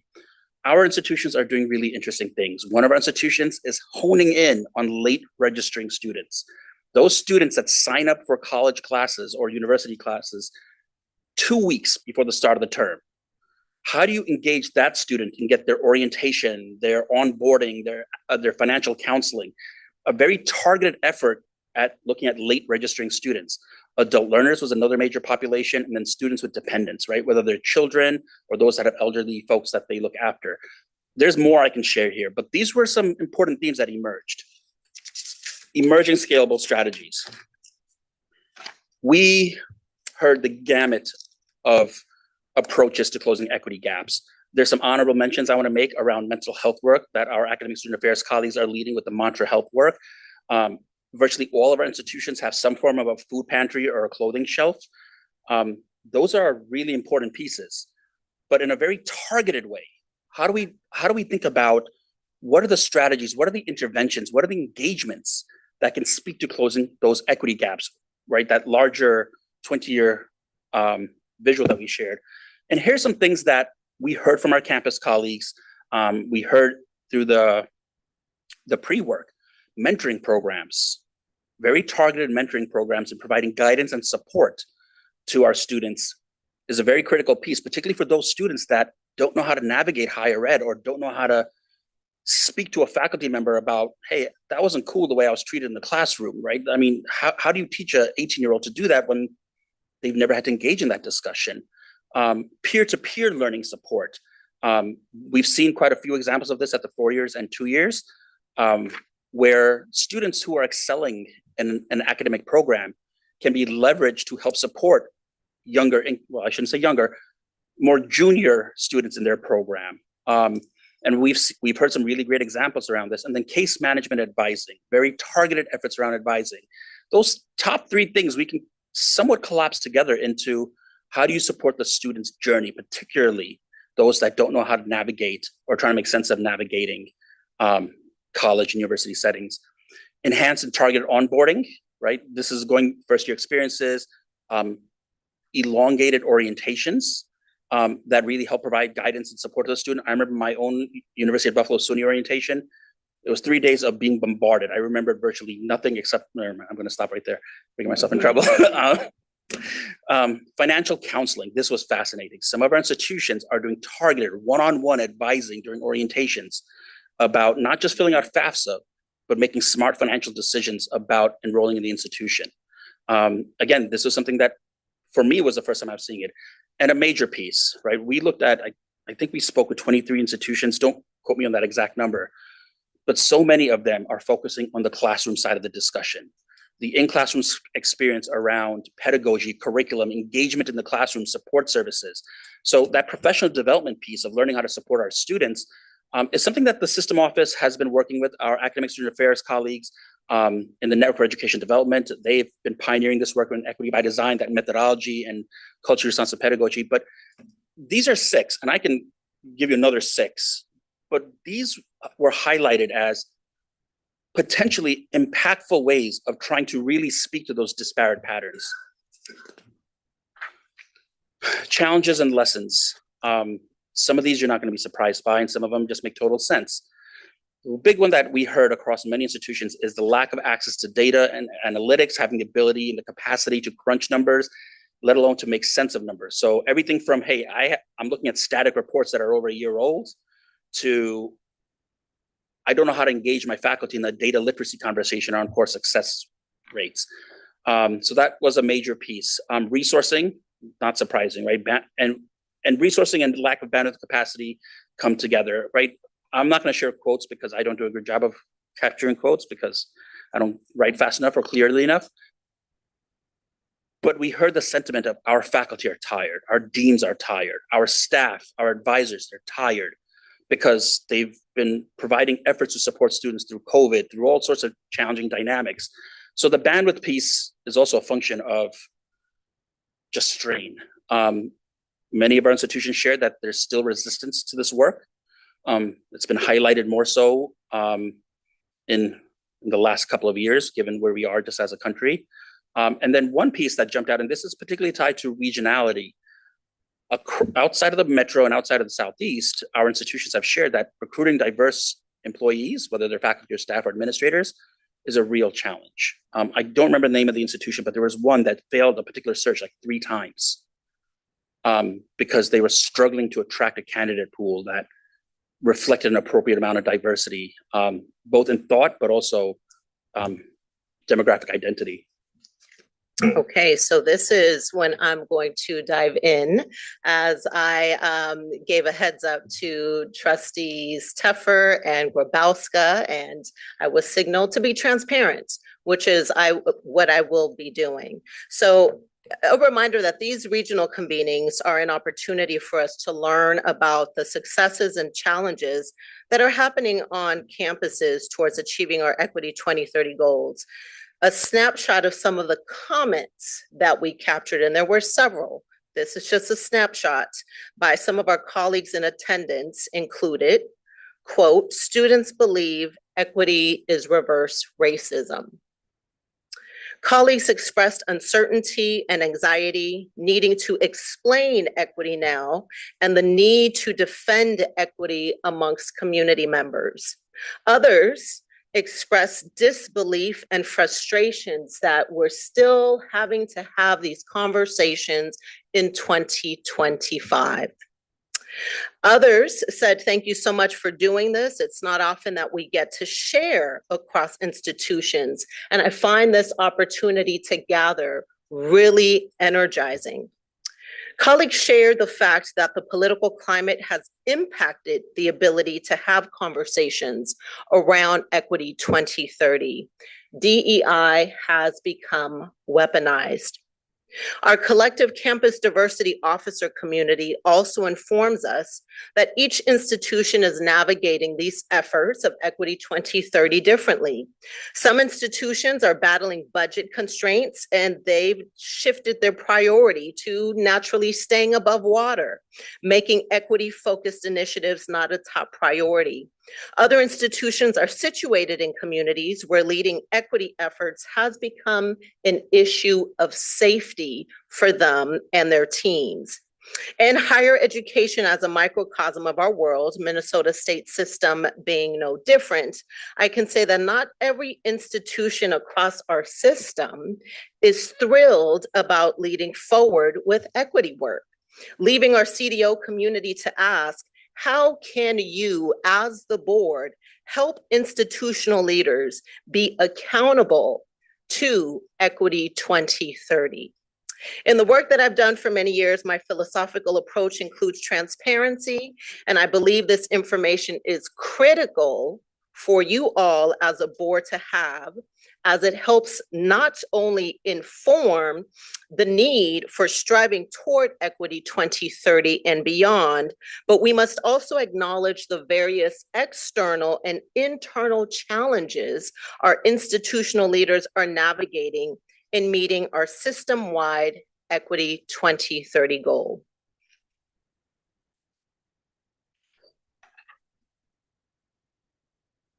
So future directions that we are proposing for this work specific to the regional convenings are continuing on the potential, perhaps reshaping this to look differently. There has been an ask for faculty-focused opportunities, which perhaps we could offer online. This is all still in development. We've also spoken about having targeted topics when we think about scalable strategies that could aim and bring us closer to meeting our Equity 2030 goals, and certainly implementing scalable strategies across this system. So I will now, this concludes my commentary. I will now pass it back to the Chancellor to continue his remarks. Chair Sewell, one of the things that's been an interest in this board, from this board, is national benchmarking. Not just sort of how are we doing relative to each other or relative to ourselves over time, but also how are we doing nationally. And I would call your attention or your memory back to when we were talking about campus climate. And you might remember, as we were looking at that data, those data, that the colleges seem to be having higher satisfaction rates than the universities in what we looked at there. And you might remember back a few slides during this presentation, the fall to fall retention numbers over, what was it, 20 years, you saw insufficient, but nevertheless slow and steady progress from the colleges, both lines going up, not sufficiently, not closing the gap, but going up. Whereas the university slide that we lingered on a little bit more, the line was essentially, both lines were effectively flat over time. And this idea to do some national benchmarking came in a conversation I was having with one of the presidents last year who said, well, yes, that particular campus was struggling a little bit with gap closing, but that particular president produced data to show that they were doing really well by national standards relative to what was happening elsewhere. And so we have 2 slides for you that are a first attempt at kind of doing some national benchmarking. And this first one is for the state colleges. And here you'll notice that our colleges in several of the categories are outperforming their counterparts nationally when compared to 49 other states, college to college. So in the categories of the total white student success, Hispanic student success, Black student success, the colleges are outperforming, Minnesota State colleges are outperforming the national data. The green line that you see is our colleges. And we are underperforming compared to other states at the colleges with the Asian group, the Native American group, and the multiracial group. And if we go to the next slide, we'll illustrate the point I was just making about the 2 sectors. Here you'll see that essentially in every category, well, maybe I'll rephrase that. In no category do our state U's exceed the national average. In some cases, it's very close. It's not statistically significant. But for example, when it comes to Asian American students or multiracial students, there's a significant gap there. Now, there's some demographic stuff underneath this. I think it would be safe to say that Asian American in Minnesota isn't necessarily the same as Asian American in California and New York. It patterns a little differently. But in any case, we wanted to share with you just some, instead of only just looking at ourselves over time or only comparing ourselves to ourselves, we thought it might be interesting for you to see, well, how are we doing compared to the other states? These things are both necessary. We want to outperform the other states, and we want to close gaps, and we want every student group to be more successful. So all of these things are things we're trying to move, and we're not being entirely successful in doing that. We're seeing pockets of success, but in many cases, no movement at all, or in some cases, even moving backwards from where we were in 2018. So I think, Mr. Chair, that concludes the presentation, and we have some time for discussion. Sure. I'm just gonna blatantly say it. Yes or no, do you think we can reasonably close those gaps in the next 5 years? I haven't seen the fall 2024 data yet because I don't think it's out. But what are we doing differently that will actually close the gaps? What do we need to do and what do you need from us? Dr. Watts. I actually did have this conversation, a very frank conversation when I met previously with Trustee Grabowska and Trustee Teffer, because the reality is within 5 years, it's just not possible that we will close these gaps. Unfortunately, when we look at the trend line for the last 20 years, those gaps are still persisting. So when you think about what can we do differently? There is conversation about having scalable strategies in place. I will share this much. I'm trying to refine my comments.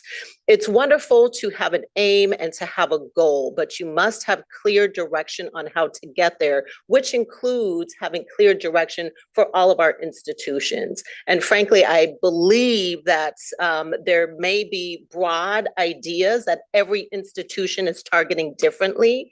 Perhaps if we had an opportunity to do it again, we could highlight 2 or 3 very specific strategies for institutions to follow, and that would give us a playbook that we could provide some data for.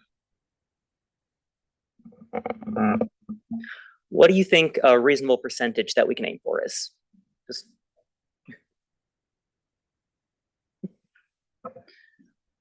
Well then,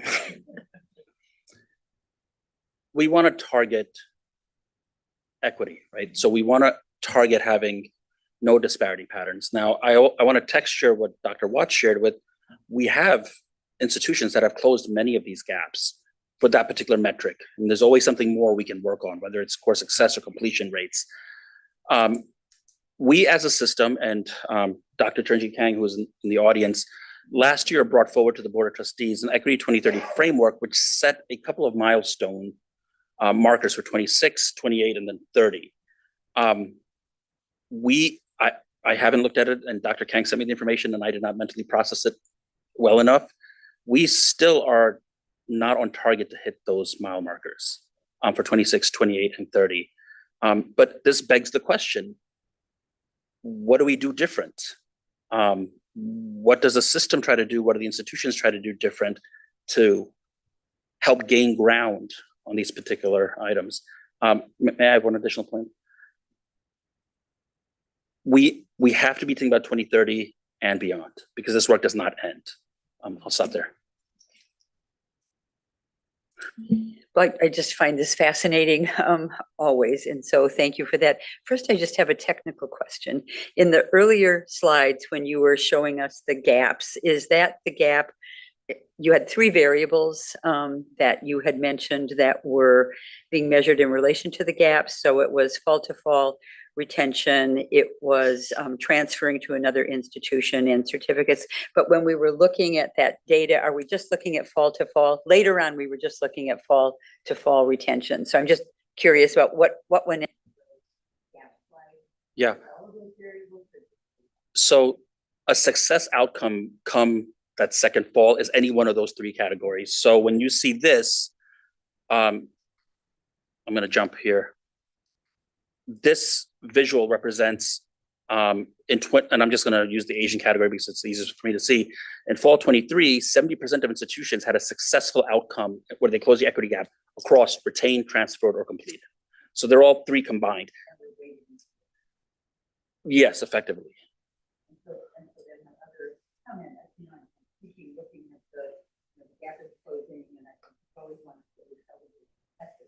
But I'm also looking at Chancellor, that work that he's done. I was thinking of how good your meetings are, and also in some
Thank you.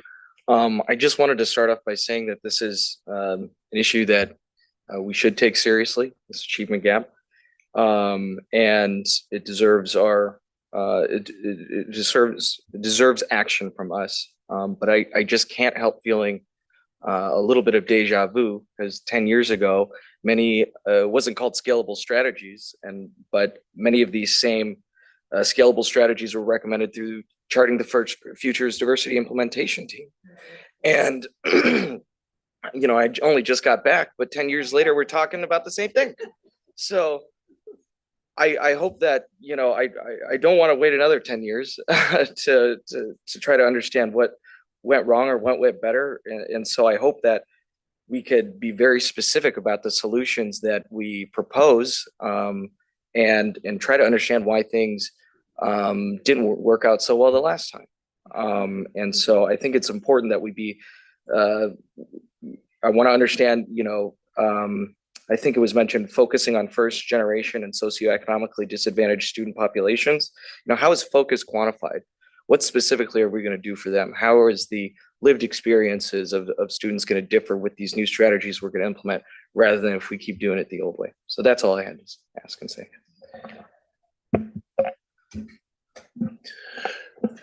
So I hear what we're saying, in that it's unattainable to completely close the gaps by 2030. The piece that I'm struggling with a little bit is what is that measure of success for 2030? So if we all come back here in 2030, what's that defined marker that says, hey, we have achieved what we were meant to do? Because if we don't have that marker, I don't know how we march towards the same outcome collectively. And then if we don't have a shared understanding of what success is, we're all going to feel unsatisfied when we get to that point, and we don't. And I guess that's the piece I'm struggling with, of saying, okay, are we making progress quickly enough to hit whatever that goal is? And I'm not clear on what our shared level of success looks like in 2030. And while I may not have a direct answer to that, not sure if my colleague does, but I will share a large piece that the board needs to consider is the accountability piece, right? Because we can have scalable strategies that we believe are effective. And I certainly want to call up Dr. Green-Steven, a Senior Vice Chancellor of Academic and Student Affairs, in case she has any commentary to add. But we can certainly have all of the solutions in place. But if as a system, there is not a system-led directive where folks are held accountable, really, to follow this, it's going to make it incredibly challenging. We have a system where all of our institutions, and maybe I have more leeway to say this as the interim, but all of our institutions have a level of autonomy, right? So they can choose to follow, not follow, do, not do, and they have a variety of reasons for doing so. But I think that is the crux of the question or the issues that we continue to confront, particularly as Trustee Tully points out, 10 years later, still at the same issue. What has changed and what will change when it comes to accountability? Dr. Green-Steven, anything to add? Thank you, Dr. Watts. So it's hard act to follow when she talks. So one of the things that I would say is I do think accountability is important. I think, we have policies and we have procedures and we have different practices that we have in place. And if you follow the policy, great. If you don't, then what? And so I think about our transfer pathways. We've done a lot of work around transfer pathways. We have policies that support transfer pathways, but there's still some issues and concerns on campuses with compliance with transfer pathways. So what? I mean, and so until we can have the best strategies and the best plans in place, if you don't follow the plan, if you don't follow the strategy, goes back to the 10 years, those are best practices. That's why you see them 10 years later, is because they work when you implement them. And I'm not saying that, there's different reasons. I'm not saying that the people don't implement policies and strategies because any malintent. We talk about capacity. Some of our campuses, some of our folks are doing, more than one role. We're talking about a budget. We're talking about retrenchments. And so at the same time, we're talking about best practices. There has to be resources to support our campuses to do that. So I don't think any of our campuses are saying they don't believe in Equity 2030. They don't want to eliminate gaps. But then what do I stop doing? So if this work is important, where are the resources to support that? And then our campuses that are doing a good job, how do we replicate that to support our other campuses? Is it the carrot or the stick? Those that are doing great, do we support those, or do we provide more resources to those who are not doing great? that need the support to do that. And so I think there's a lot of reasons why we haven't met Equity 2030. And so, you know, to think when 2030 comes around and we're going to eliminate the gap, that probably won't happen. But it doesn't mean because there's not a lot of hard work that's happened. There's so many variables. Students are coming in and out of our system. So if you're following a student that leaves, that impacts your work towards your equity gap goal on your campus. So I think we also have to be mindful about our students' ebb and flow. Mobility is important to us. We say that's important to us. That may impact a campus's work on eliminating equity gap. Supporting that student to transfer to the institution that they want to be in, it may impact the equity gap, you know, in terms of that piece, but it's impacted the student's success in meeting their educational goal. So I think we just need to be mindful of all the variables are part of this Equity 2030 work. And at 2030, if the gap is not eliminated, it doesn't mean that we didn't do a good job and that we didn't do what we needed to do to support students. The entire picture of this work, it's complicated. And I guess I'll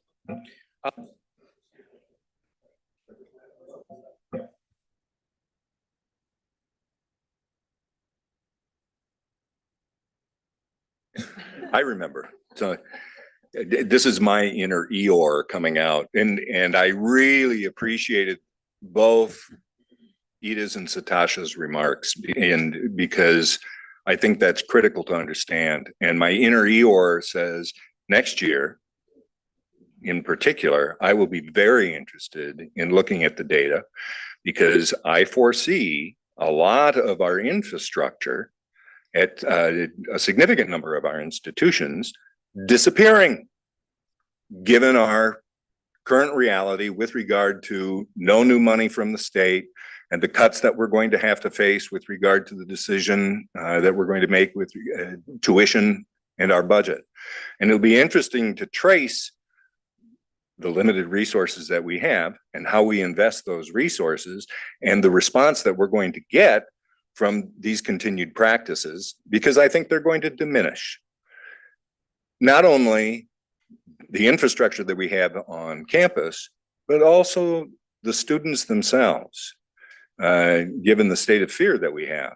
So I think that establishing, and this is in response to your observation, Tim, I don't know that we can establish some sort of line that would help us understand success, because the world is in this kind of state of flux that make it really difficult for us to do. But not for that any less do we continue doing the work that we've been doing. Thanks, Mr. Chair. Dr. Shaw, can you get us some data on I like the national sheet comparison, the two slides.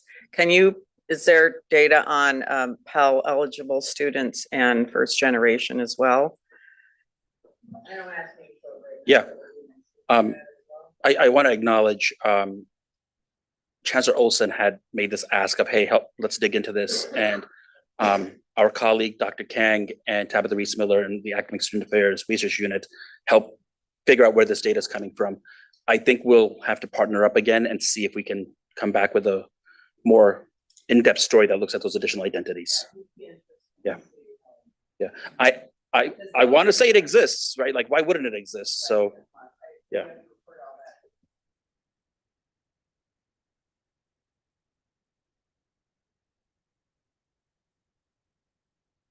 Institutional research, as I said that. And then I think we talked about this a while. Just the 10 years I've been here, it's kind of been the same. It's been the same story. So who has closed these gaps? I recall a conversation about Georgia something. And let me step back. Do we have a strategic plan to achieve Equity 2030?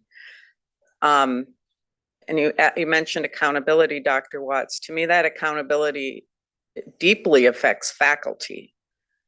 We're doing a lot on the wraparound services. The board has supported that. We can't dictate to faculty things. So it's academic advising, it's tutoring, it's those sorts of things when students need help. We talked about first gen and other students don't know what to do or where to go or how to do it. In a time of limited resources, you know, we still have to do this. So I think you may have a strategic plan. I don't recall that being presented, and I know you're in a room. I'm not saying fix it right now, the whole thing, but to the more we can share, thank you for doing those listening sessions. Because if someone's having success, that should be shared, but not just within our system, without our system, because that really disturbing 20-year thing, like we kind of got back to where we were 20 years ago, right?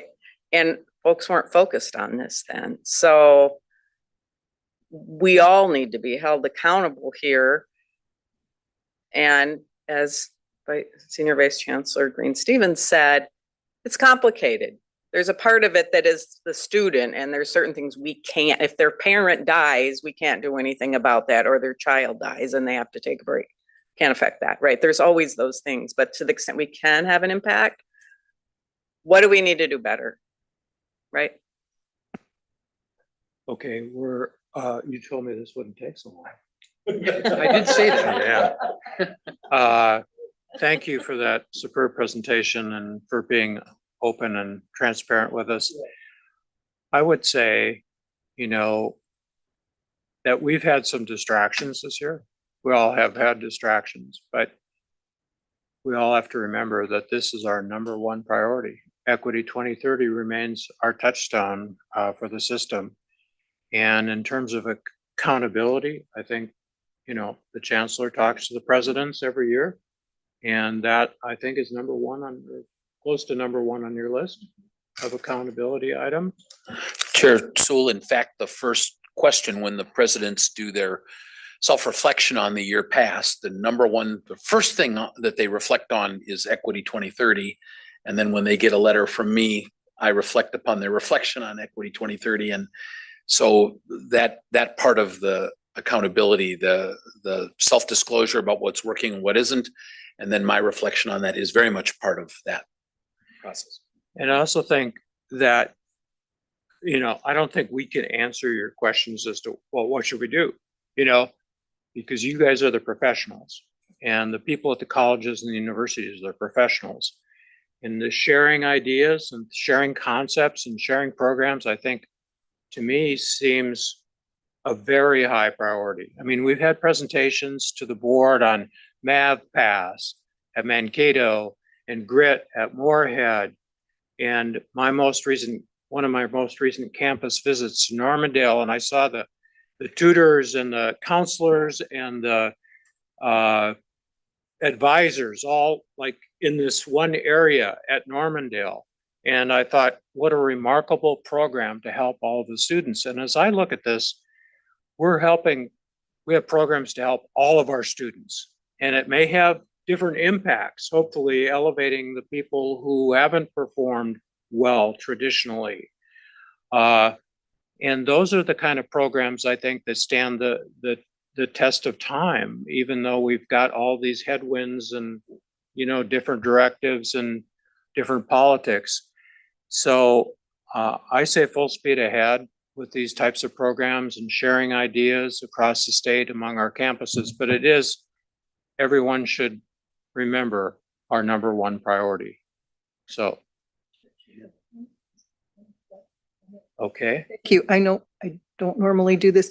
I would invite you to please think about this as you bring us more data as we go. Every single thing was incredibly interesting.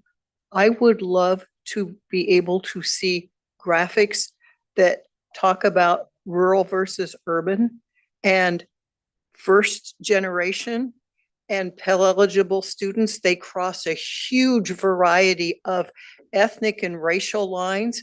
And we see lots and lots of these kinds of graphs, and they're national, they're everywhere, all about race.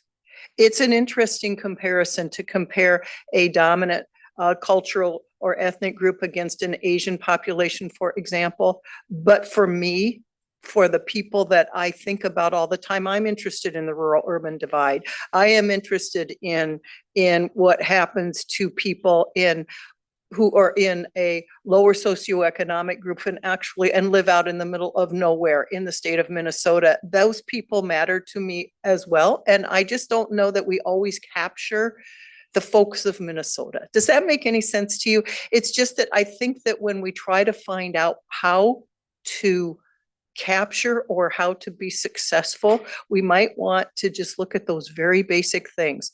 First generation and Pell eligible make all the difference in the world in American higher ed. And I just thought just for me, I would be like, that'd be interesting information. Thank you.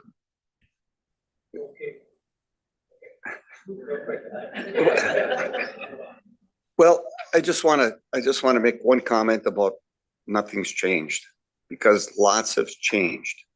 All right, and I mean that in who's in front of us right now, the leadership we have right now. We didn't look like this 10 years ago.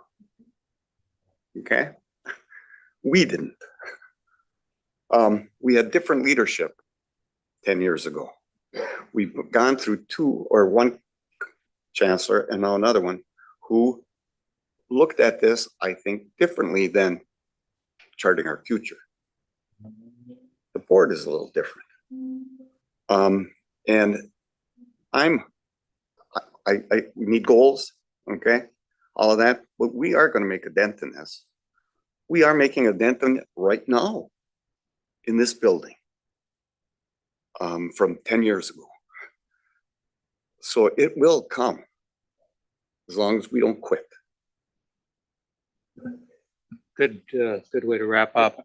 So let's take 5 minutes and then foundations will have their due.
Good afternoon. I'm calling to order the Joint Audit and Outreach and Engagement Committee. We have with us our President Liaisons, Timothy Downs and Michael Burnt, and also Craig Johnson. These are presidential liaisons from both the Audit Committee and Outreach and Engagement. The first item will be to take the roll. Jay Culls. Dawn Erlinson, Audit Chair. She'll be coming along. Jim Grabowska, Audit Vice Chair. Tim Hipsch. Jared Janasek, Outreach and Engagement Vice Chair, is here somewhere. I saw him. Trustee Jackie Johnson. And Trustee Jana Johnson. Trustee Richter. And I am here. So with that, what we have today in front of us is a report from the outreach. It's our primary focus today for this meeting will be to review the results of a recent foundation advisory review. And in order to make the presentation, I'm simply going to introduce Amy Jorgensen, our Chief Audit Officer. And instead of going through the list of others who are here, I'll leave it to you to introduce them when it's time for them to be joining in your presentation. So this will be the primary time. We have about 45 minutes for this segment. And I want to reserve some time at the end for questions, but also because there is a motion for the closing of our Joint Audit and Outreach Engagement Committee meeting that I want to place in front of our committee. And with that, I'll turn it over to you. Thank you, Chair Sharon. Good afternoon, trustees. So for the new trustees that we have in the room, I just want to give a little bit of background and context here. And so as Trustee Sharon mentioned, this is an advisory type of review. Generally, when you're thinking about audit, you're probably thinking more about an audit where we're looking backwards and trying to see maybe what went wrong. An advisory review is really more to look at what can be improved, and it's more forward looking than an audit would be. And so again, that's why we kind of call them advisory reviews. We worked really closely with Jen Dabasi at the other end of the table here. When we had this project approved a year ago at the Audit Committee in June of 2024, there really wasn't a lot of things going on in this space. And as the year progressed, there were several kind of concurrent efforts that started taking place around foundations, which I think is fantastic, right? But we did find ourselves having to kind of change up the scope a little bit and really kind of thread the needle to make sure that we were not overlapping with other efforts that were taking place.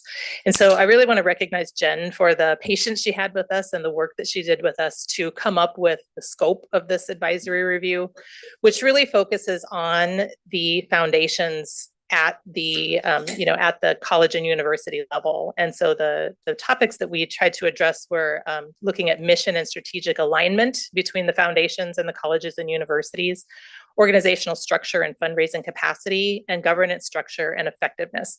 And so again, our work it's a pretty narrow scope, and I just want to make sure that everybody is aware of that. And I'm going to go ahead and turn it over to Jen to talk a little bit about other efforts that were going on during the year as well. Thanks, Amy. Good afternoon, Chair Sharon, Chair Erlinson, Chancellor, and the rest of our trustees. As Amy shared, I'm Jen Dabasi, System Director of Foundation Services. This advisory project that we're going to discuss is actually part of 3 other fiscal year 25 efforts.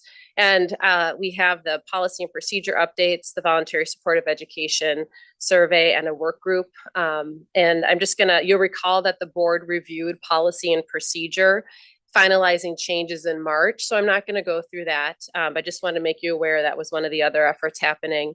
And then the VSE survey, we had a system-wide completion of the tool that provides relevant, valid, reliable, and consistent system-wide data following global reporting standards, definitions, and methodologies.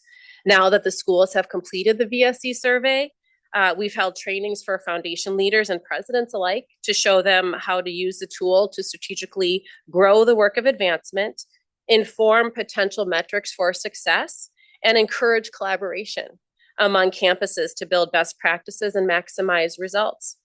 And then the other effort that was happening is a work group. As you may recall, we created a work group with representation from across the system to determine if there's a shared achievable goal for leveraging private sector partnerships to enhance statewide economic and workforce development. In essence, not competing with individual colleges and university initiatives. This work group has taken several steps. Those three are drafted a short questionnaire for foundation directors and their foundation board members to inform them of this initial exploration and to see if there might be benefit to a collective strategy for attracting private investment across Minnesota State and to gain their input. Second, we're revising our value proposition and case for support. We've drafted an example of what can be kind of like the end product of a process that would have result from input from various stakeholders. And then finally, we did a landscape review of other higher ed public system approaches. And we've had some great findings and recommendations, and we'll be advancing those next steps soon. So I just wanted to give you kind of an overview of the many things that have been happening in fiscal year 25. And Amy, I'll turn it back to you. So I do want to also mention that I think this is the first time that internal audit has looked at this topic in this way. And again, we really did focus on responses from the colleges and universities. And as a nod to our previous conversation, we did get a 75% response rate for our survey. So I believe it's statistically valid. So we're happy about that. And so we'll get into it here. So the first slide that we are starting off with here, it's kind of the start and also kind of the end point here. And I want to talk a little bit about the conversations that we had with the foundations about how can the board help. And we had quite a robust conversation about this slide when we met with committee leadership last week. So foundation leaders really expressed a desire for a collaborative relationship rather than mandates. And so the subtext behind that text is that I think there's maybe a little bit of baggage when it comes to policy, procedure, those kinds of things around foundations from the board and from the system office that I think we're still kind of trying to work through a little bit here. But we're going to keep emphasizing that, that collaborative relationship, making sure that there's kind of a top or a bottom up type of effort when it comes to looking at some of these issues that they have. The other thing is that we heard loud and clear that clear, consistent messaging and vision from the Board of Trustees regarding philanthropy and advancement as a strategic priority is important. And so Trustee Sharon said, that towards the end of this discussion, there is going to be a motion that's going to speak to that, which I think will be really, really helpful. And so I'm going to go ahead and turn it over to Chris Jeffrey, who's a partner with Baker Tilly, to talk about some of our results. Thank you, Amy, and good afternoon, trustees. So before I jump into the results, there's two things I wanted to quickly cover, and one is scope. So again, we evaluated the foundation's missions and strategic alignment, focusing on how well the foundation's missions aligned with institutional goals and how DEI values are embedded into their overall governance structure.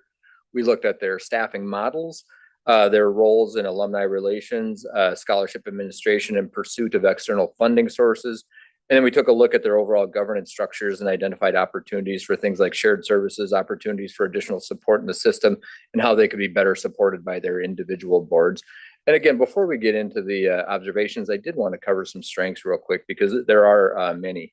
And so across the system, we saw strong passion and commitment.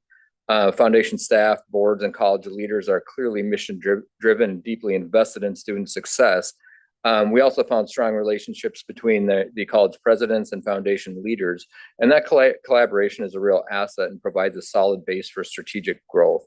And so many foundations are showing a lot of momentum in things like fundraising, despite some of the limited resources that they're dealing with. So they're finding creative ways to engage donors and support students, and board engagement is very, very high. So board members bring valuable experience and a strong desire to contribute, even if there's some structural gaps that remain, which we'll talk about here in just a moment. All right, so I'm going to talk about 5 observations that we had, and the first one is around strategic alignment. So when we looked at how well foundations and their colleges are aligned strategically, the picture was mixed. So we heard that most foundations feel aligned with their institutions' missions and values, which is really good news. But when we dug deeper, we found that in practice, many of the foundations aren't operating from a shared strategic plan, and that's where the misalignment starts to show up. So for example, several foundations shared that they only hear about major institutional priorities after they're finalized, not during the planning process. And that means that they're not always in a position to proactively support the institution's goals. And so this lack of shared planning also affects the metrics the foundations are using to track success. And in many cases, those metrics are clearly tied back to institutional priorities themselves. So just flip the slide here. Excuse me, trustee Hipsch. Just a quick question, so I'm understanding that last slide that you have. Looks like we have 43 responses there, so I'm assuming some institutions had multiple responses. Can you talk about who this is, who's providing these responses? Is it the president? Is it the executive director of the foundation? Is it the foundation board chair? I just want to get some context of who's giving that insight. Number of folks, sorry, in the foundations, and it really was trustee Hipsch, the people that you mentioned. So we were looking for context from leaders within the foundations and the colleges themselves. So. And if I could just add, that particular slide that we were just looking at is specific to colleges. And so we did reach out to college presidents, university presidents, as well as the leadership person from the campus for the colleges and universities. And so there are 40 foundations, I believe, altogether, even though we only have 33 institutions. So that makes up for some of the numbers. For many of the institutions, we would have received 2 responses for each foundation. Yep.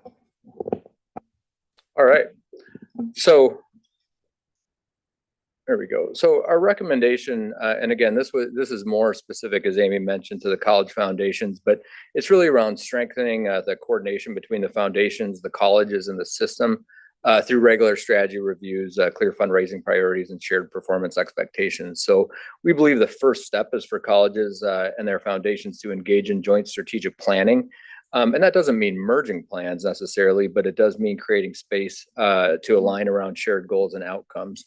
So we're recommending really developing shared annual work plans that clearly define how the foundation will support the college's top priorities, co-creating key performance indicators that are meaningful to both the institution and the foundation, and then holding regular strategic check-ins, not just once a year, but really as a rhythm between the foundation executive director, the college president, and board leadership. So that was the first one.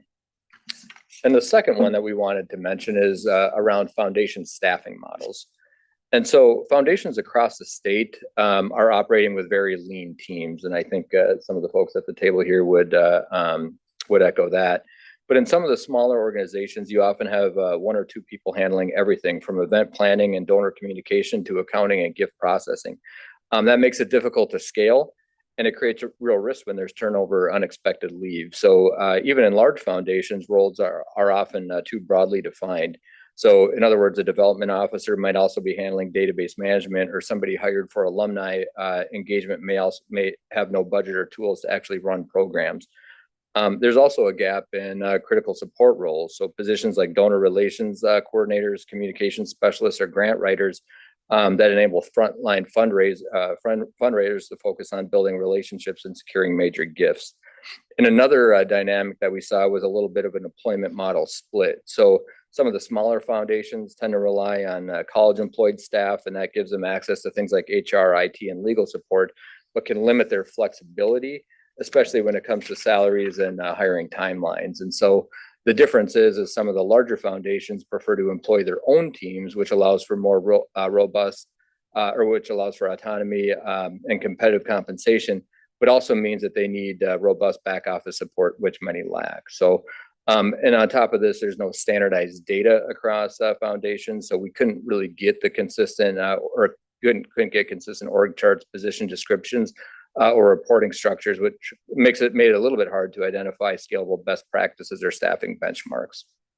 So our recommendation around that is really focused on encouraging foundations to complete a formal staffing gap analysis to really determine their hiring needs, adopt scalable structures, and explore shared services or outsourced services to enhance their core fundraising functions. So what we recommend is starting by collecting baseline staffing data across all foundations using a consistent format. So including things like titles and roles, reporting lines, core responsibility, and budget authority.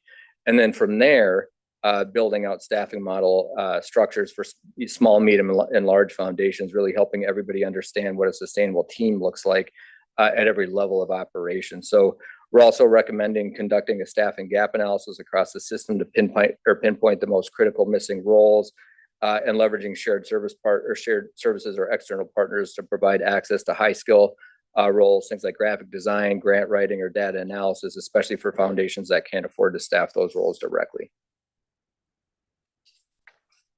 All right. And then the third item that we wanted to talk about is leveraging private funding sources. So right now, college foundations are focused on individual giving and events. But what we're not seeing is active coordination with colleges when it comes to government or philanthropic grant opportunities. And we think this is a missed opportunity, especially since many of these grants are tied to priorities we all share, things like educational equity, workforce development, and student success. Because of legal and regulatory requirements, federal and state grants usually have to be pursued through the college and not the foundation itself. But that doesn't mean that the foundation can't play a supporting role.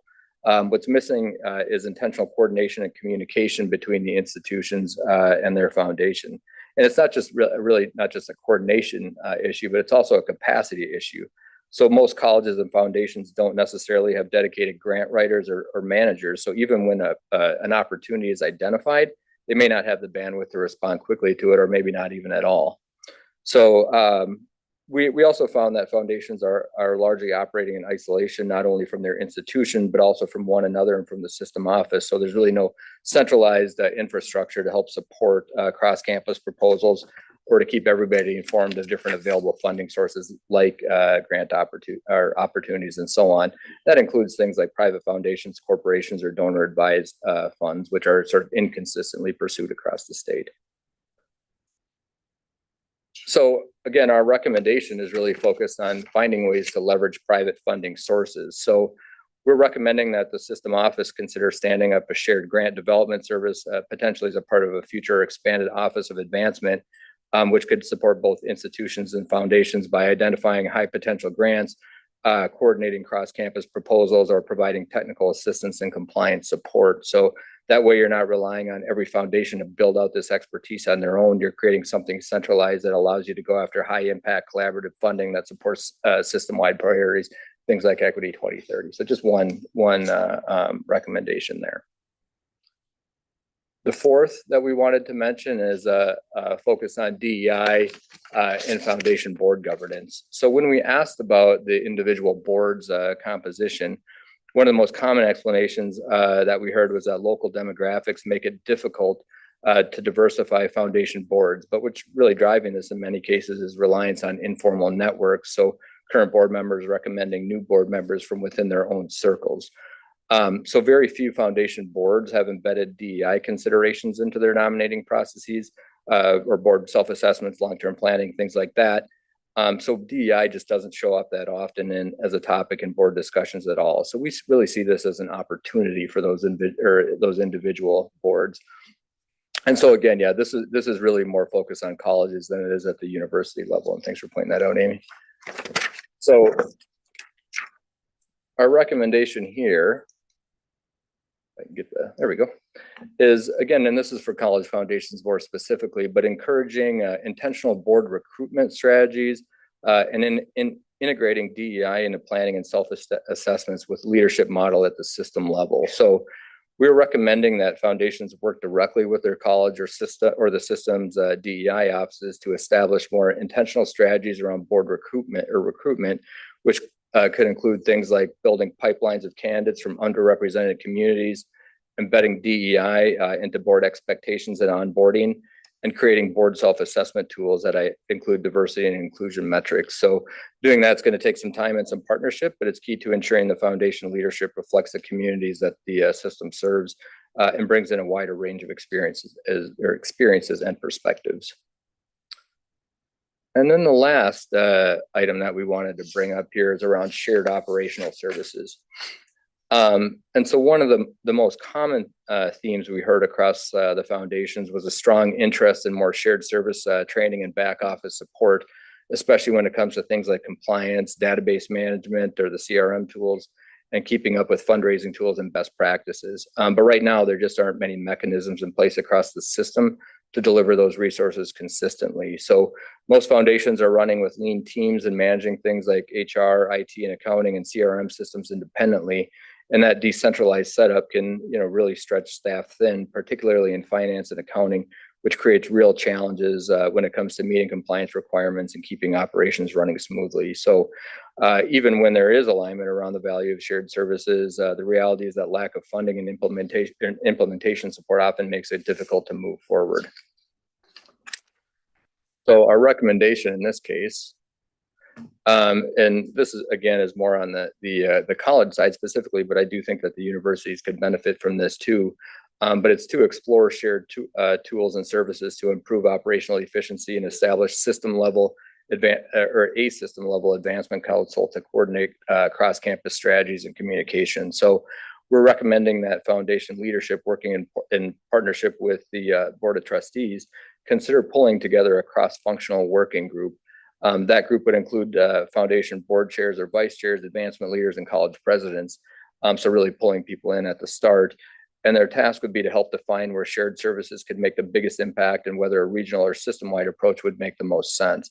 The first step would be a formal statewide needs assessment to inventory what systems are in place today, where the pain points are, and what services would be most valuable, especially for some of the smaller foundations. So an opportunity would be to evaluate delivery models. So you could consider a regional model where a larger, more resource foundation would serve as hubs that provide support for things like payroll or communications to nearby foundations, or you can consider a more centralized model anchored by the system office that could offer a consistent set of shared services across the state.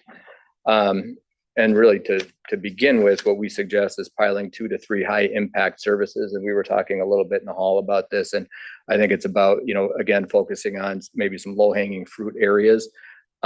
For example, things like donor database support or grant writing within some of the select regions. And if those pilots prove successful, then you could look to scale those things across the system. So again, provide some much needed relief for some of the local teams and sets the stage for more consistency, better compliance, and ultimately stronger fundraising across the foundations themselves.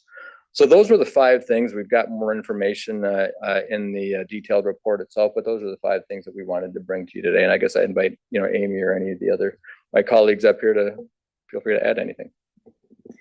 Thank you, Chris. So in our report, especially on page 17, we do have some steps about what we consider to be, a possibility for a path forward. And as I talked about earlier, I think the message that we heard really loud and clear across this whole project is, really hearing the foundations, hearing the people that are doing the work. And so one of our overall recommendations for the path forward is to convene a leadership working group that would consist of foundation board chairs or vice chairs, institution presidents, system office representatives, and foundation leaders to really take a look at this report and review those observations and recommendations and begin prioritizing actions. This report is really, again, being an advisory report, it's kind of a holistic look at things from an independent lens, to kind of see what kinds of things might be helpful.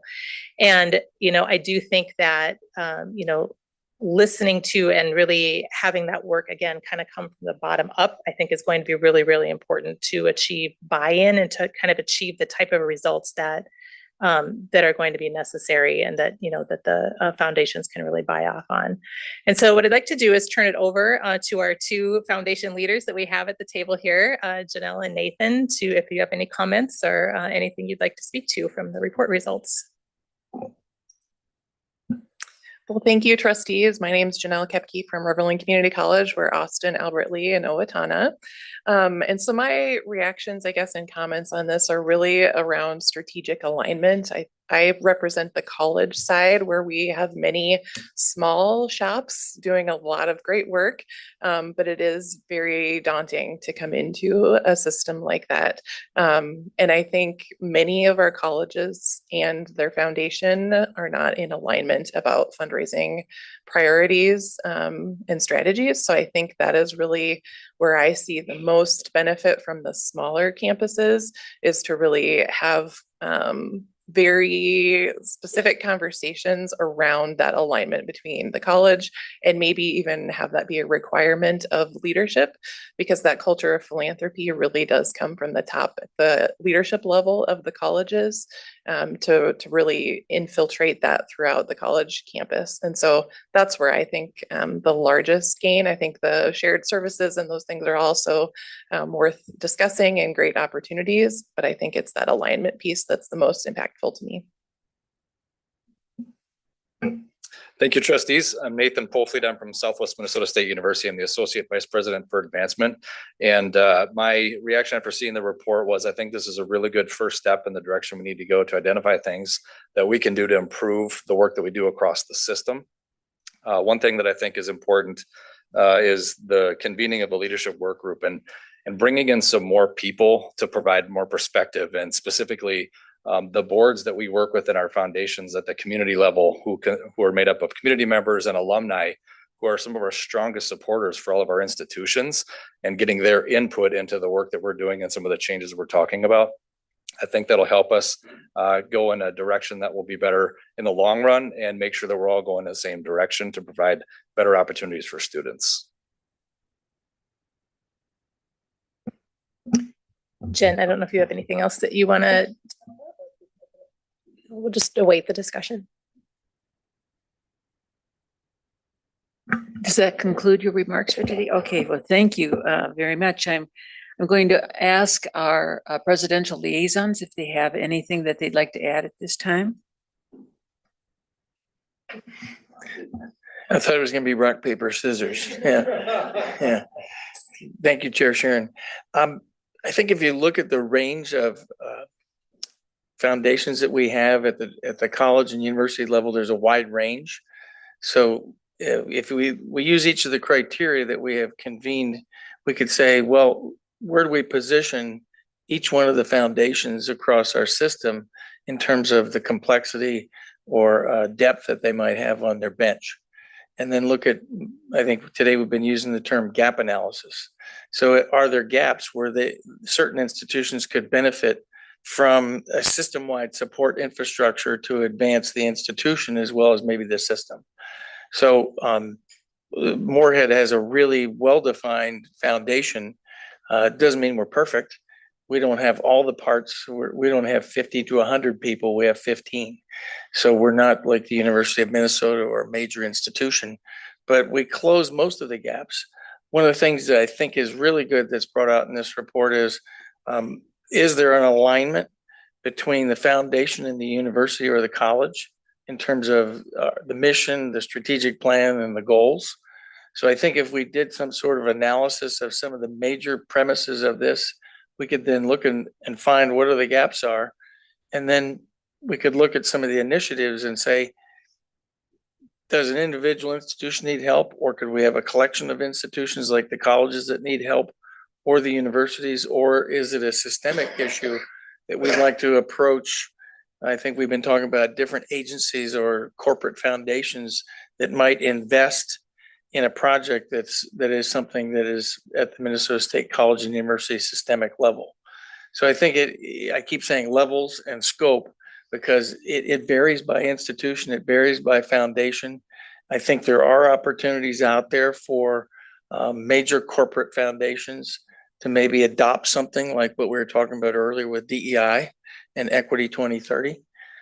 Is somebody that really says they're trying to move the ball, and how might we help if we shared our systemic vision and to help us move forward. So this is a huge topic, and we've kind of grabbed an elephant and wrestled it to the ground. But I think if we do some things collaboratively, we might benefit either individually, as small groups, or as a system. Thank you. Well, thank you.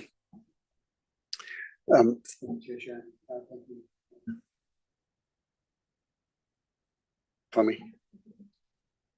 All right, thank you. I want to concur. I think a lot of the comments that came out of the report were spot on. When I came into the role as interim president, we did an assessment with Mark Davey and Associates to look at our capacity as two colleges to do a capital campaign, and many of the recommendations that came forward were consistent with the findings here, including the need to foster an advancement mindset among our administrators, our foundation board members, our faculty and staff. Surprising how much that has been a challenge to foster that kind of a mindset change when you've been conditioned for so long that you are resource deprived and you have to make do with duct tape and baling wire. And so it really has been the most challenging component of growing our foundations. I think we're starting to get there. And one of the things that we found that you need to do is you need to build the foundation into your processes. So if we're developing new programs, the foundation has to be there from the beginning. They have to have a clearly defined role, otherwise they end up getting stuck with a lot of the project management, right? I think you also need to build them into, we're building it into our capital improvement planning and just other areas. So I think if you don't build it in, then it does consistently come off as an afterthought, and you're always chasing the rest of the college. The one thing I did want to caution us about is, as we're looking at doing more grant writing and fundraising at the system level, yeah, that's why I so appreciate that we're putting a work group together to really think about what this could look like, because we really do need to think through long term. Getting a grant is 10% of the work, right? You have to you have to fiscally manage it, and you have to do the reporting, and you have to do the coordination, and that's something historically we've not done well as a system. I can probably rattle off a number of grants and private donations we've gotten that have been challenging on the execution, right? Just because we just didn't think it through how we're going to manage this in the back end. So I so appreciate the opportunity to really think it through and work together to build this out. And the goal is absolutely the right one. Thank you. Thank you. Trustee Coles, questions now from trustees. Thank you very much, Chair Sharon. This is a very exciting topic, and I really appreciate the framing that the report has given us, both at the individual institutional level with suggestions, but I think also what the role of the system office and the board itself can play. I think it's a very exciting project to move forward. There was mention, I think, by Jen in her opening remarks, and I was expecting Mr. Jeffrey perhaps to give us some perspective of the landscape of opportunity. It seemed to me that, at least as I heard Jen talk about it, but Mr. Jeffrey often, from the Baker-Tilly perspective, brings us national context or comparisons to what others are doing, so that we can gauge the relative opportunity. I don't want you to go at length, and I understand. Wonder if you had some. Yeah, and Trustee Coles, I certainly do. And one of the things that struck me, a little bit about Minnesota State's foundations is just the diversity of just the sheer number of different foundations that support the different colleges and universities. I think a lot of what we tend to see are more of a joint foundation, a foundation that might support many colleges and universities underneath it. So that's one. And that, again, I mean, that just what that allows is it allows for more collaboration, or kind of spreading some of that work around. So in other words, you've got one finance department or one compliance department, as President Burnt mentioned, because that is a lot of work managing through the compliance requirements. In fact, one that I'm thinking of, I mean, they've got a whole team that manages compliance requirements related specifically to grants. So that is, I think, one difference, that we saw here, and that's something that, again, I'm not suggesting that I think all of Minnesota states need to be combined together, but I do think that there's an opportunity to work together, which I think we would agree with. So hopefully that, at least to a certain extent, Chair Cowles answers your question. Trustee Johnson? I have a couple of help me understand questions. First of all, help me understand how there could be 40 foundations when there aren't that many schools? It's a good observation. We have, so you may recall Minnesota North College, a few years back, there was a consolidation.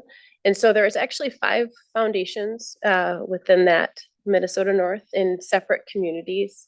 And we have a few others, a couple others. Minnesota M State Community and Technical Colleges has 2 distinct campus, related foundations, and same with.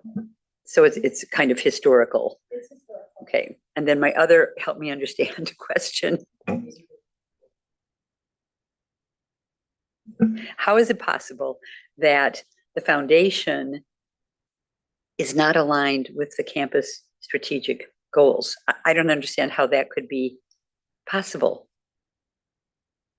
I'll respond to that one. So I think in a lot of the college situations, the foundation is kind of set aside over here as a separate entity, which it is, but not brought into conversations, doesn't have a seat at any leadership table, and really kind of relies upon others to say, this is, how you can be helpful. But then that conversation doesn't always happen either. So I think that's where the alignment piece is, that they really aren't integrated, much to President Burns' points. They're not integrated into processes, not integrated into decision-making, idea generating, and then it feels like an afterthought.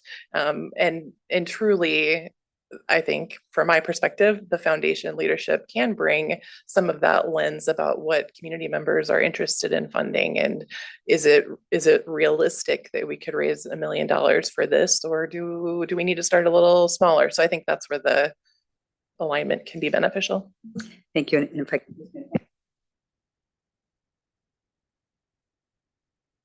I'm sorry, I thought I hit it. Brought up, it does seem to me that all of the discussion today that's around Equity 2030 calls for a system strategic plan, which I think we talked about a little bit earlier, calls for goals set and calls for a system case statement. And I know that requires resources at a system level, but if that's the goal, Chancellor Olson, that's kind of the first thing that you talk about with presidents, then shouldn't there be a way for the system to advance that goal overall without competing with the local needs for capital investment or whatever? I just feel like we're on the brink of really having articulated something that we're trying to achieve, but we need to take those next steps, I think, which would be the strategic plan and a case statement that's tied to that goal that would then allow someone, I know it requires resources, to go after the foundations, the corporations that would help us collectively advance the progress that we hope to make. Trustee Sewell? How much money do our foundations raise in a year? So as of fiscal year 24, collectively, the foundations brought in 55 million. What's that? Excuse me. Altogether, 55 million across all of the related, all of the campuses and foundations. Chancellor, did I see that you wanted to make a comment in there somewhere? And then the next person will be Trustee Teffer. Well, Chair, I thought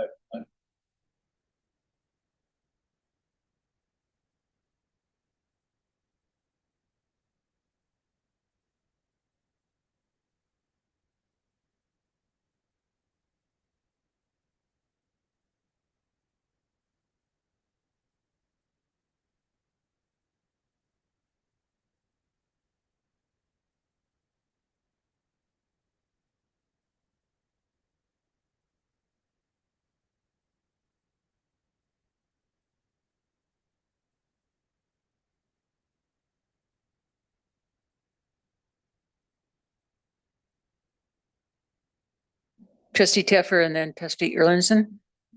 Thank you. Thank you, Madam Chair. Listen, I was on faculty for many years. I know about foundation work because I was in nursing, right? Small dollar donors were the heart and soul. I think the people that worked in engineering, that's very common that we have lots of very close-knit community people. They are a lot of people that eventually employ our students, et cetera. That's not talking great big money, and that's not talking about the gigantic industries and businesses that fuel a lot of the finances, for example, in the state of Minnesota. And I know we've been sort of dancing around this, but I have a direct question, which is Minnesota State. It used to be minuscule. It used to be basically when I started on faculty, it was sort of nothing. And now it is Minnesota State, and it's got a brand, and it's big. And every single person that we all know who has a lot of money or huge amounts of influence isn't aware, and this is a different conversation, that are their security, their police department, their first grade teachers, the emergency room nurse. We could go on forever. These are the people who are here. They keep them safe. They keep them protected. They are the heart and soul of society in the state of Minnesota. There are big dollar donors. And when Minnesota State as a logo is attached to that sort of vitality on every single street corner in the whole entire state, that has a way, I'm sure that there are people who would fund that regardless of anything else. There are people who really want they want education. They want K through 12 educators. They want emergency services or whatever it might be that they decide on. And I don't know, are we capturing that all the time? Is that really an active thing that we are doing, trying to find people that would fund, that would be in a foundation from Minnesota State? We don't have a Minnesota State Foundation, correct? I mean, as a group, and maybe nobody cares. It's just, but I thought it's interesting. Thank you. Just a thought. I don't know if you have any comments. Thank you, Trustee Teffer. The very question that you're asking is what our committee is working on. So with that, Trustee Erlinson. Thank you, Madam Chair. Thank you for the great presentation and the insights and all the hard work. It's great. Did you explore Janelle was mentioning sometimes this disjointed between the college and particularly the colleges and the foundation? Did you look at the role of the president with the foundation? I know President Downs is heavily involved with his foundation. For example, I was on the board of the Minneapolis Community and Technical College Foundation for 7 years, and then President Davis was basically running every meeting. Reed Webster, a senior person, was the top fundraiser. He's now at the U. But that's not the case. Is that what I'm hearing? That is not normal for the presidents to be?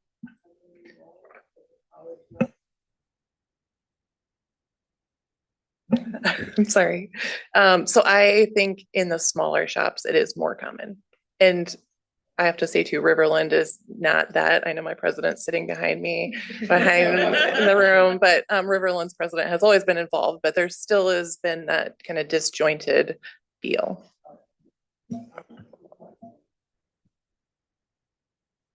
A couple more things if you don't. Jen obviously had. Oh, I'm sorry, Jen. No, that's okay. Just, I was just going to say, one of the recommendations in the report is suggesting that foundation directors be on the president's cabinet. Just wanted to make that point. Madam. I've been just given the word. We only have till 4, and we have others who have questions, and we have a motion. We have a motion to put in front of the committee. So if you could hold, and I'll ask Trustee Moe has had a question.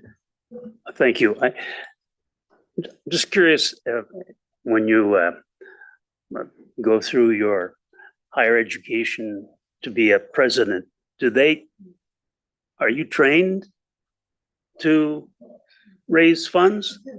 Do you have a class in fundraising, for instance? Chair Teffer, Chair Sharon, Trustee Moe, I actually went through case training when I was a dean. It's kind of like dean's camp for fundraising. But over the years, I've gotten more and more involved, knowing my aspirations to serve as a university president. It's not required, but you just have to be really good partners with whoever runs your foundation, build relationships with your foundation board, and then align what are the strategic initiatives of the university, and then how might the foundation assist or facilitate or be the catalyst to make that happen. So a lot of it's really just relationships, building trust and sharing the same vision. So our vice president of advancement and the executive director of the foundation does sit on cabinet and really is very involved in decisions that we make on behalf of the whole university. So that is an alignment, I think, that's really important.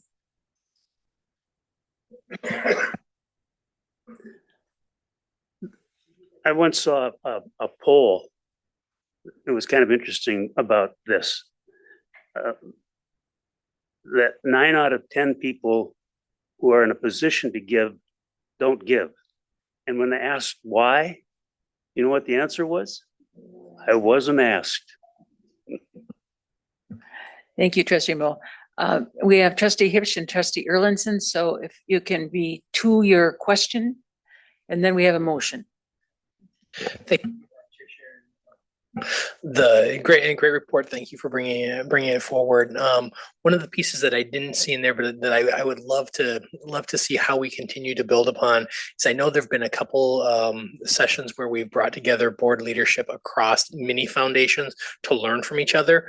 That sharing of information is so critical to be able to keep everyone aligned on the same piece. The second one is I'm fully supportive of the working group. I do want us to be thoughtful as we're going in and as we're engaging those, not the internal staff, but the foundation leadership, the chairs, the board chairs, to be open for that conversation, and so that we don't put them in a spot where they're defensive kind of coming into it, because that autonomy that they have as a separate 501c3, we have to recognize that. So we can't come in and say, we're going to do this. It goes back to the earlier point of, we don't want mandates. We want to have collaboration. Let's make sure we don't lose that nugget, because otherwise we're going to get into adversarial conversations much quicker, coming from a former foundation board chair. Trustee Erlinson. Oh, I would just say that I would agree with that completely. And I think from my perspective, the foundation boards are ready to work together on this and be a part of the solution to this. And involving them at the beginning of this process, I think is a great way to collaborate with them and make sure that we keep that support that they've provided for many years, most of them. thank you for that. Sorry to cut you off. Trustee Erlinson, did you have another? Just real quick, it's something to inspire us based on the question from Trustee Coles, like the comparison. So I just pulled up a college from someone I know, she's a trustee. I had no idea what I'd find, but it's Iowa Western Community College in Council Bluffs, Iowa, 5,500 students. On their 2022 990 form, they reported that they had raised $7.5 million that year, and they had $32 million in assets, which I think is pretty good, right? Mm-hmm. So I didn't look to see what was major gifts, what was government grants, what was private foundation grants, corporate, that sort of thing. But I think that's good. So it's more how can we learn from others and inspire, as you have said, Madam Chair, to find more resources. Thank you. And you mentioned that another technical institution in the metro area just received an enormously, $30 million grant. You know, we're talking about 55 million against one grant that was received by a technical institute, private. So there's money that we're not touching. So anyway, to draw this to some conclusions, I appreciate very much the report that you've given us today and the path forward recommendations.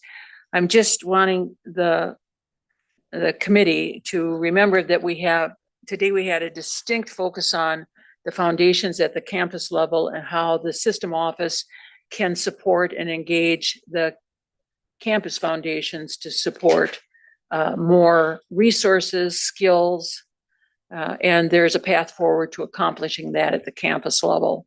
It's a separate conversation from other conversations our committee has had on what we might do at the system level, not only for support for the campuses, but is there a role for the system office to develop its own foundation to pursue dollars that might not be accessible to an individual campus? And that's a conversation that we also are having, but it's separate from what we were talking about today. So with that, I would like to remind the committee that much of what we talked about today, in order for us to achieve these high objectives of the system, we have to have resources.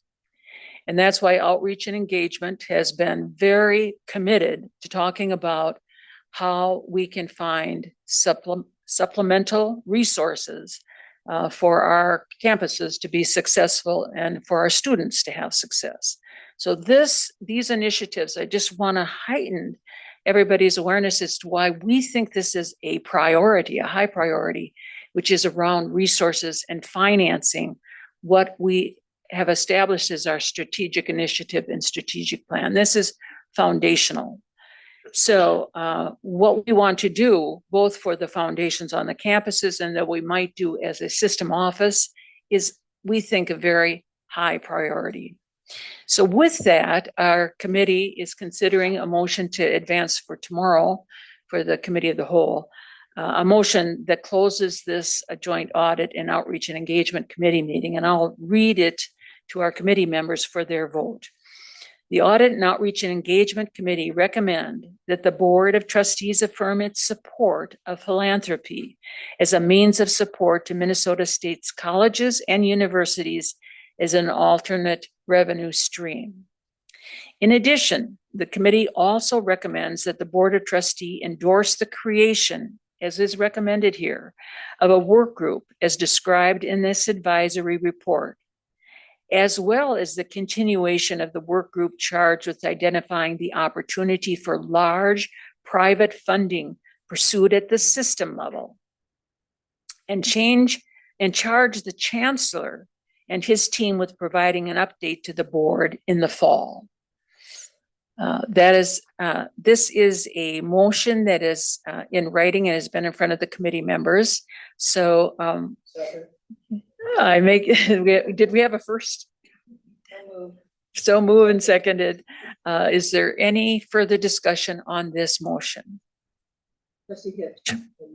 Just to make sure I understand, so as we reference the working group from the report, that would be under the path forward, number one, the convening of that leadership work group. That's what we're talking about. Okay, thank you. Any further discussion with Trustee Coles? Aye. Trustee Erlinson? Aye. Trustee Grabowska? Aye. Trustee Hipsch? Aye. Trustee Janasek? Aye. Trustee Johnson, Jackie Johnson? Aye. Trustee Jana Johnson? Aye. Trustee Richter? Aye. And I vote aye as well. The motion passes. And with that, we can close the meeting. All right, thank you. Thank you, everyone, for excellent presentation. I think we'll before we move into our next meeting, which will be a closed meeting, I would like to say that tomorrow we're going to talk about our budget and tuition. And we're going to open a space during the Finance Committee meeting for comments from bargaining units, student associations, whoever would like to speak on the tuition issue. Our concern is that if that talking is relegated to our normal time during the board meeting, something might be cast. It might be cast in stone, maybe not in stone, but train will be out of the station. I'm searching for a metaphor here. But we're thinking that, comments about tuition should be during the committee meeting.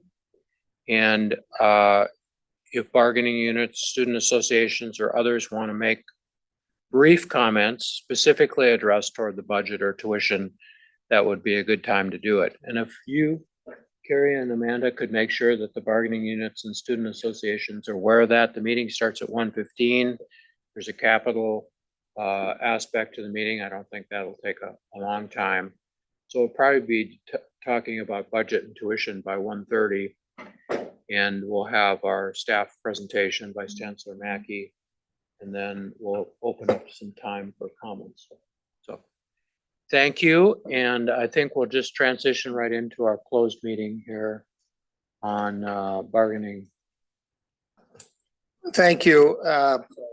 Some people may have to leave.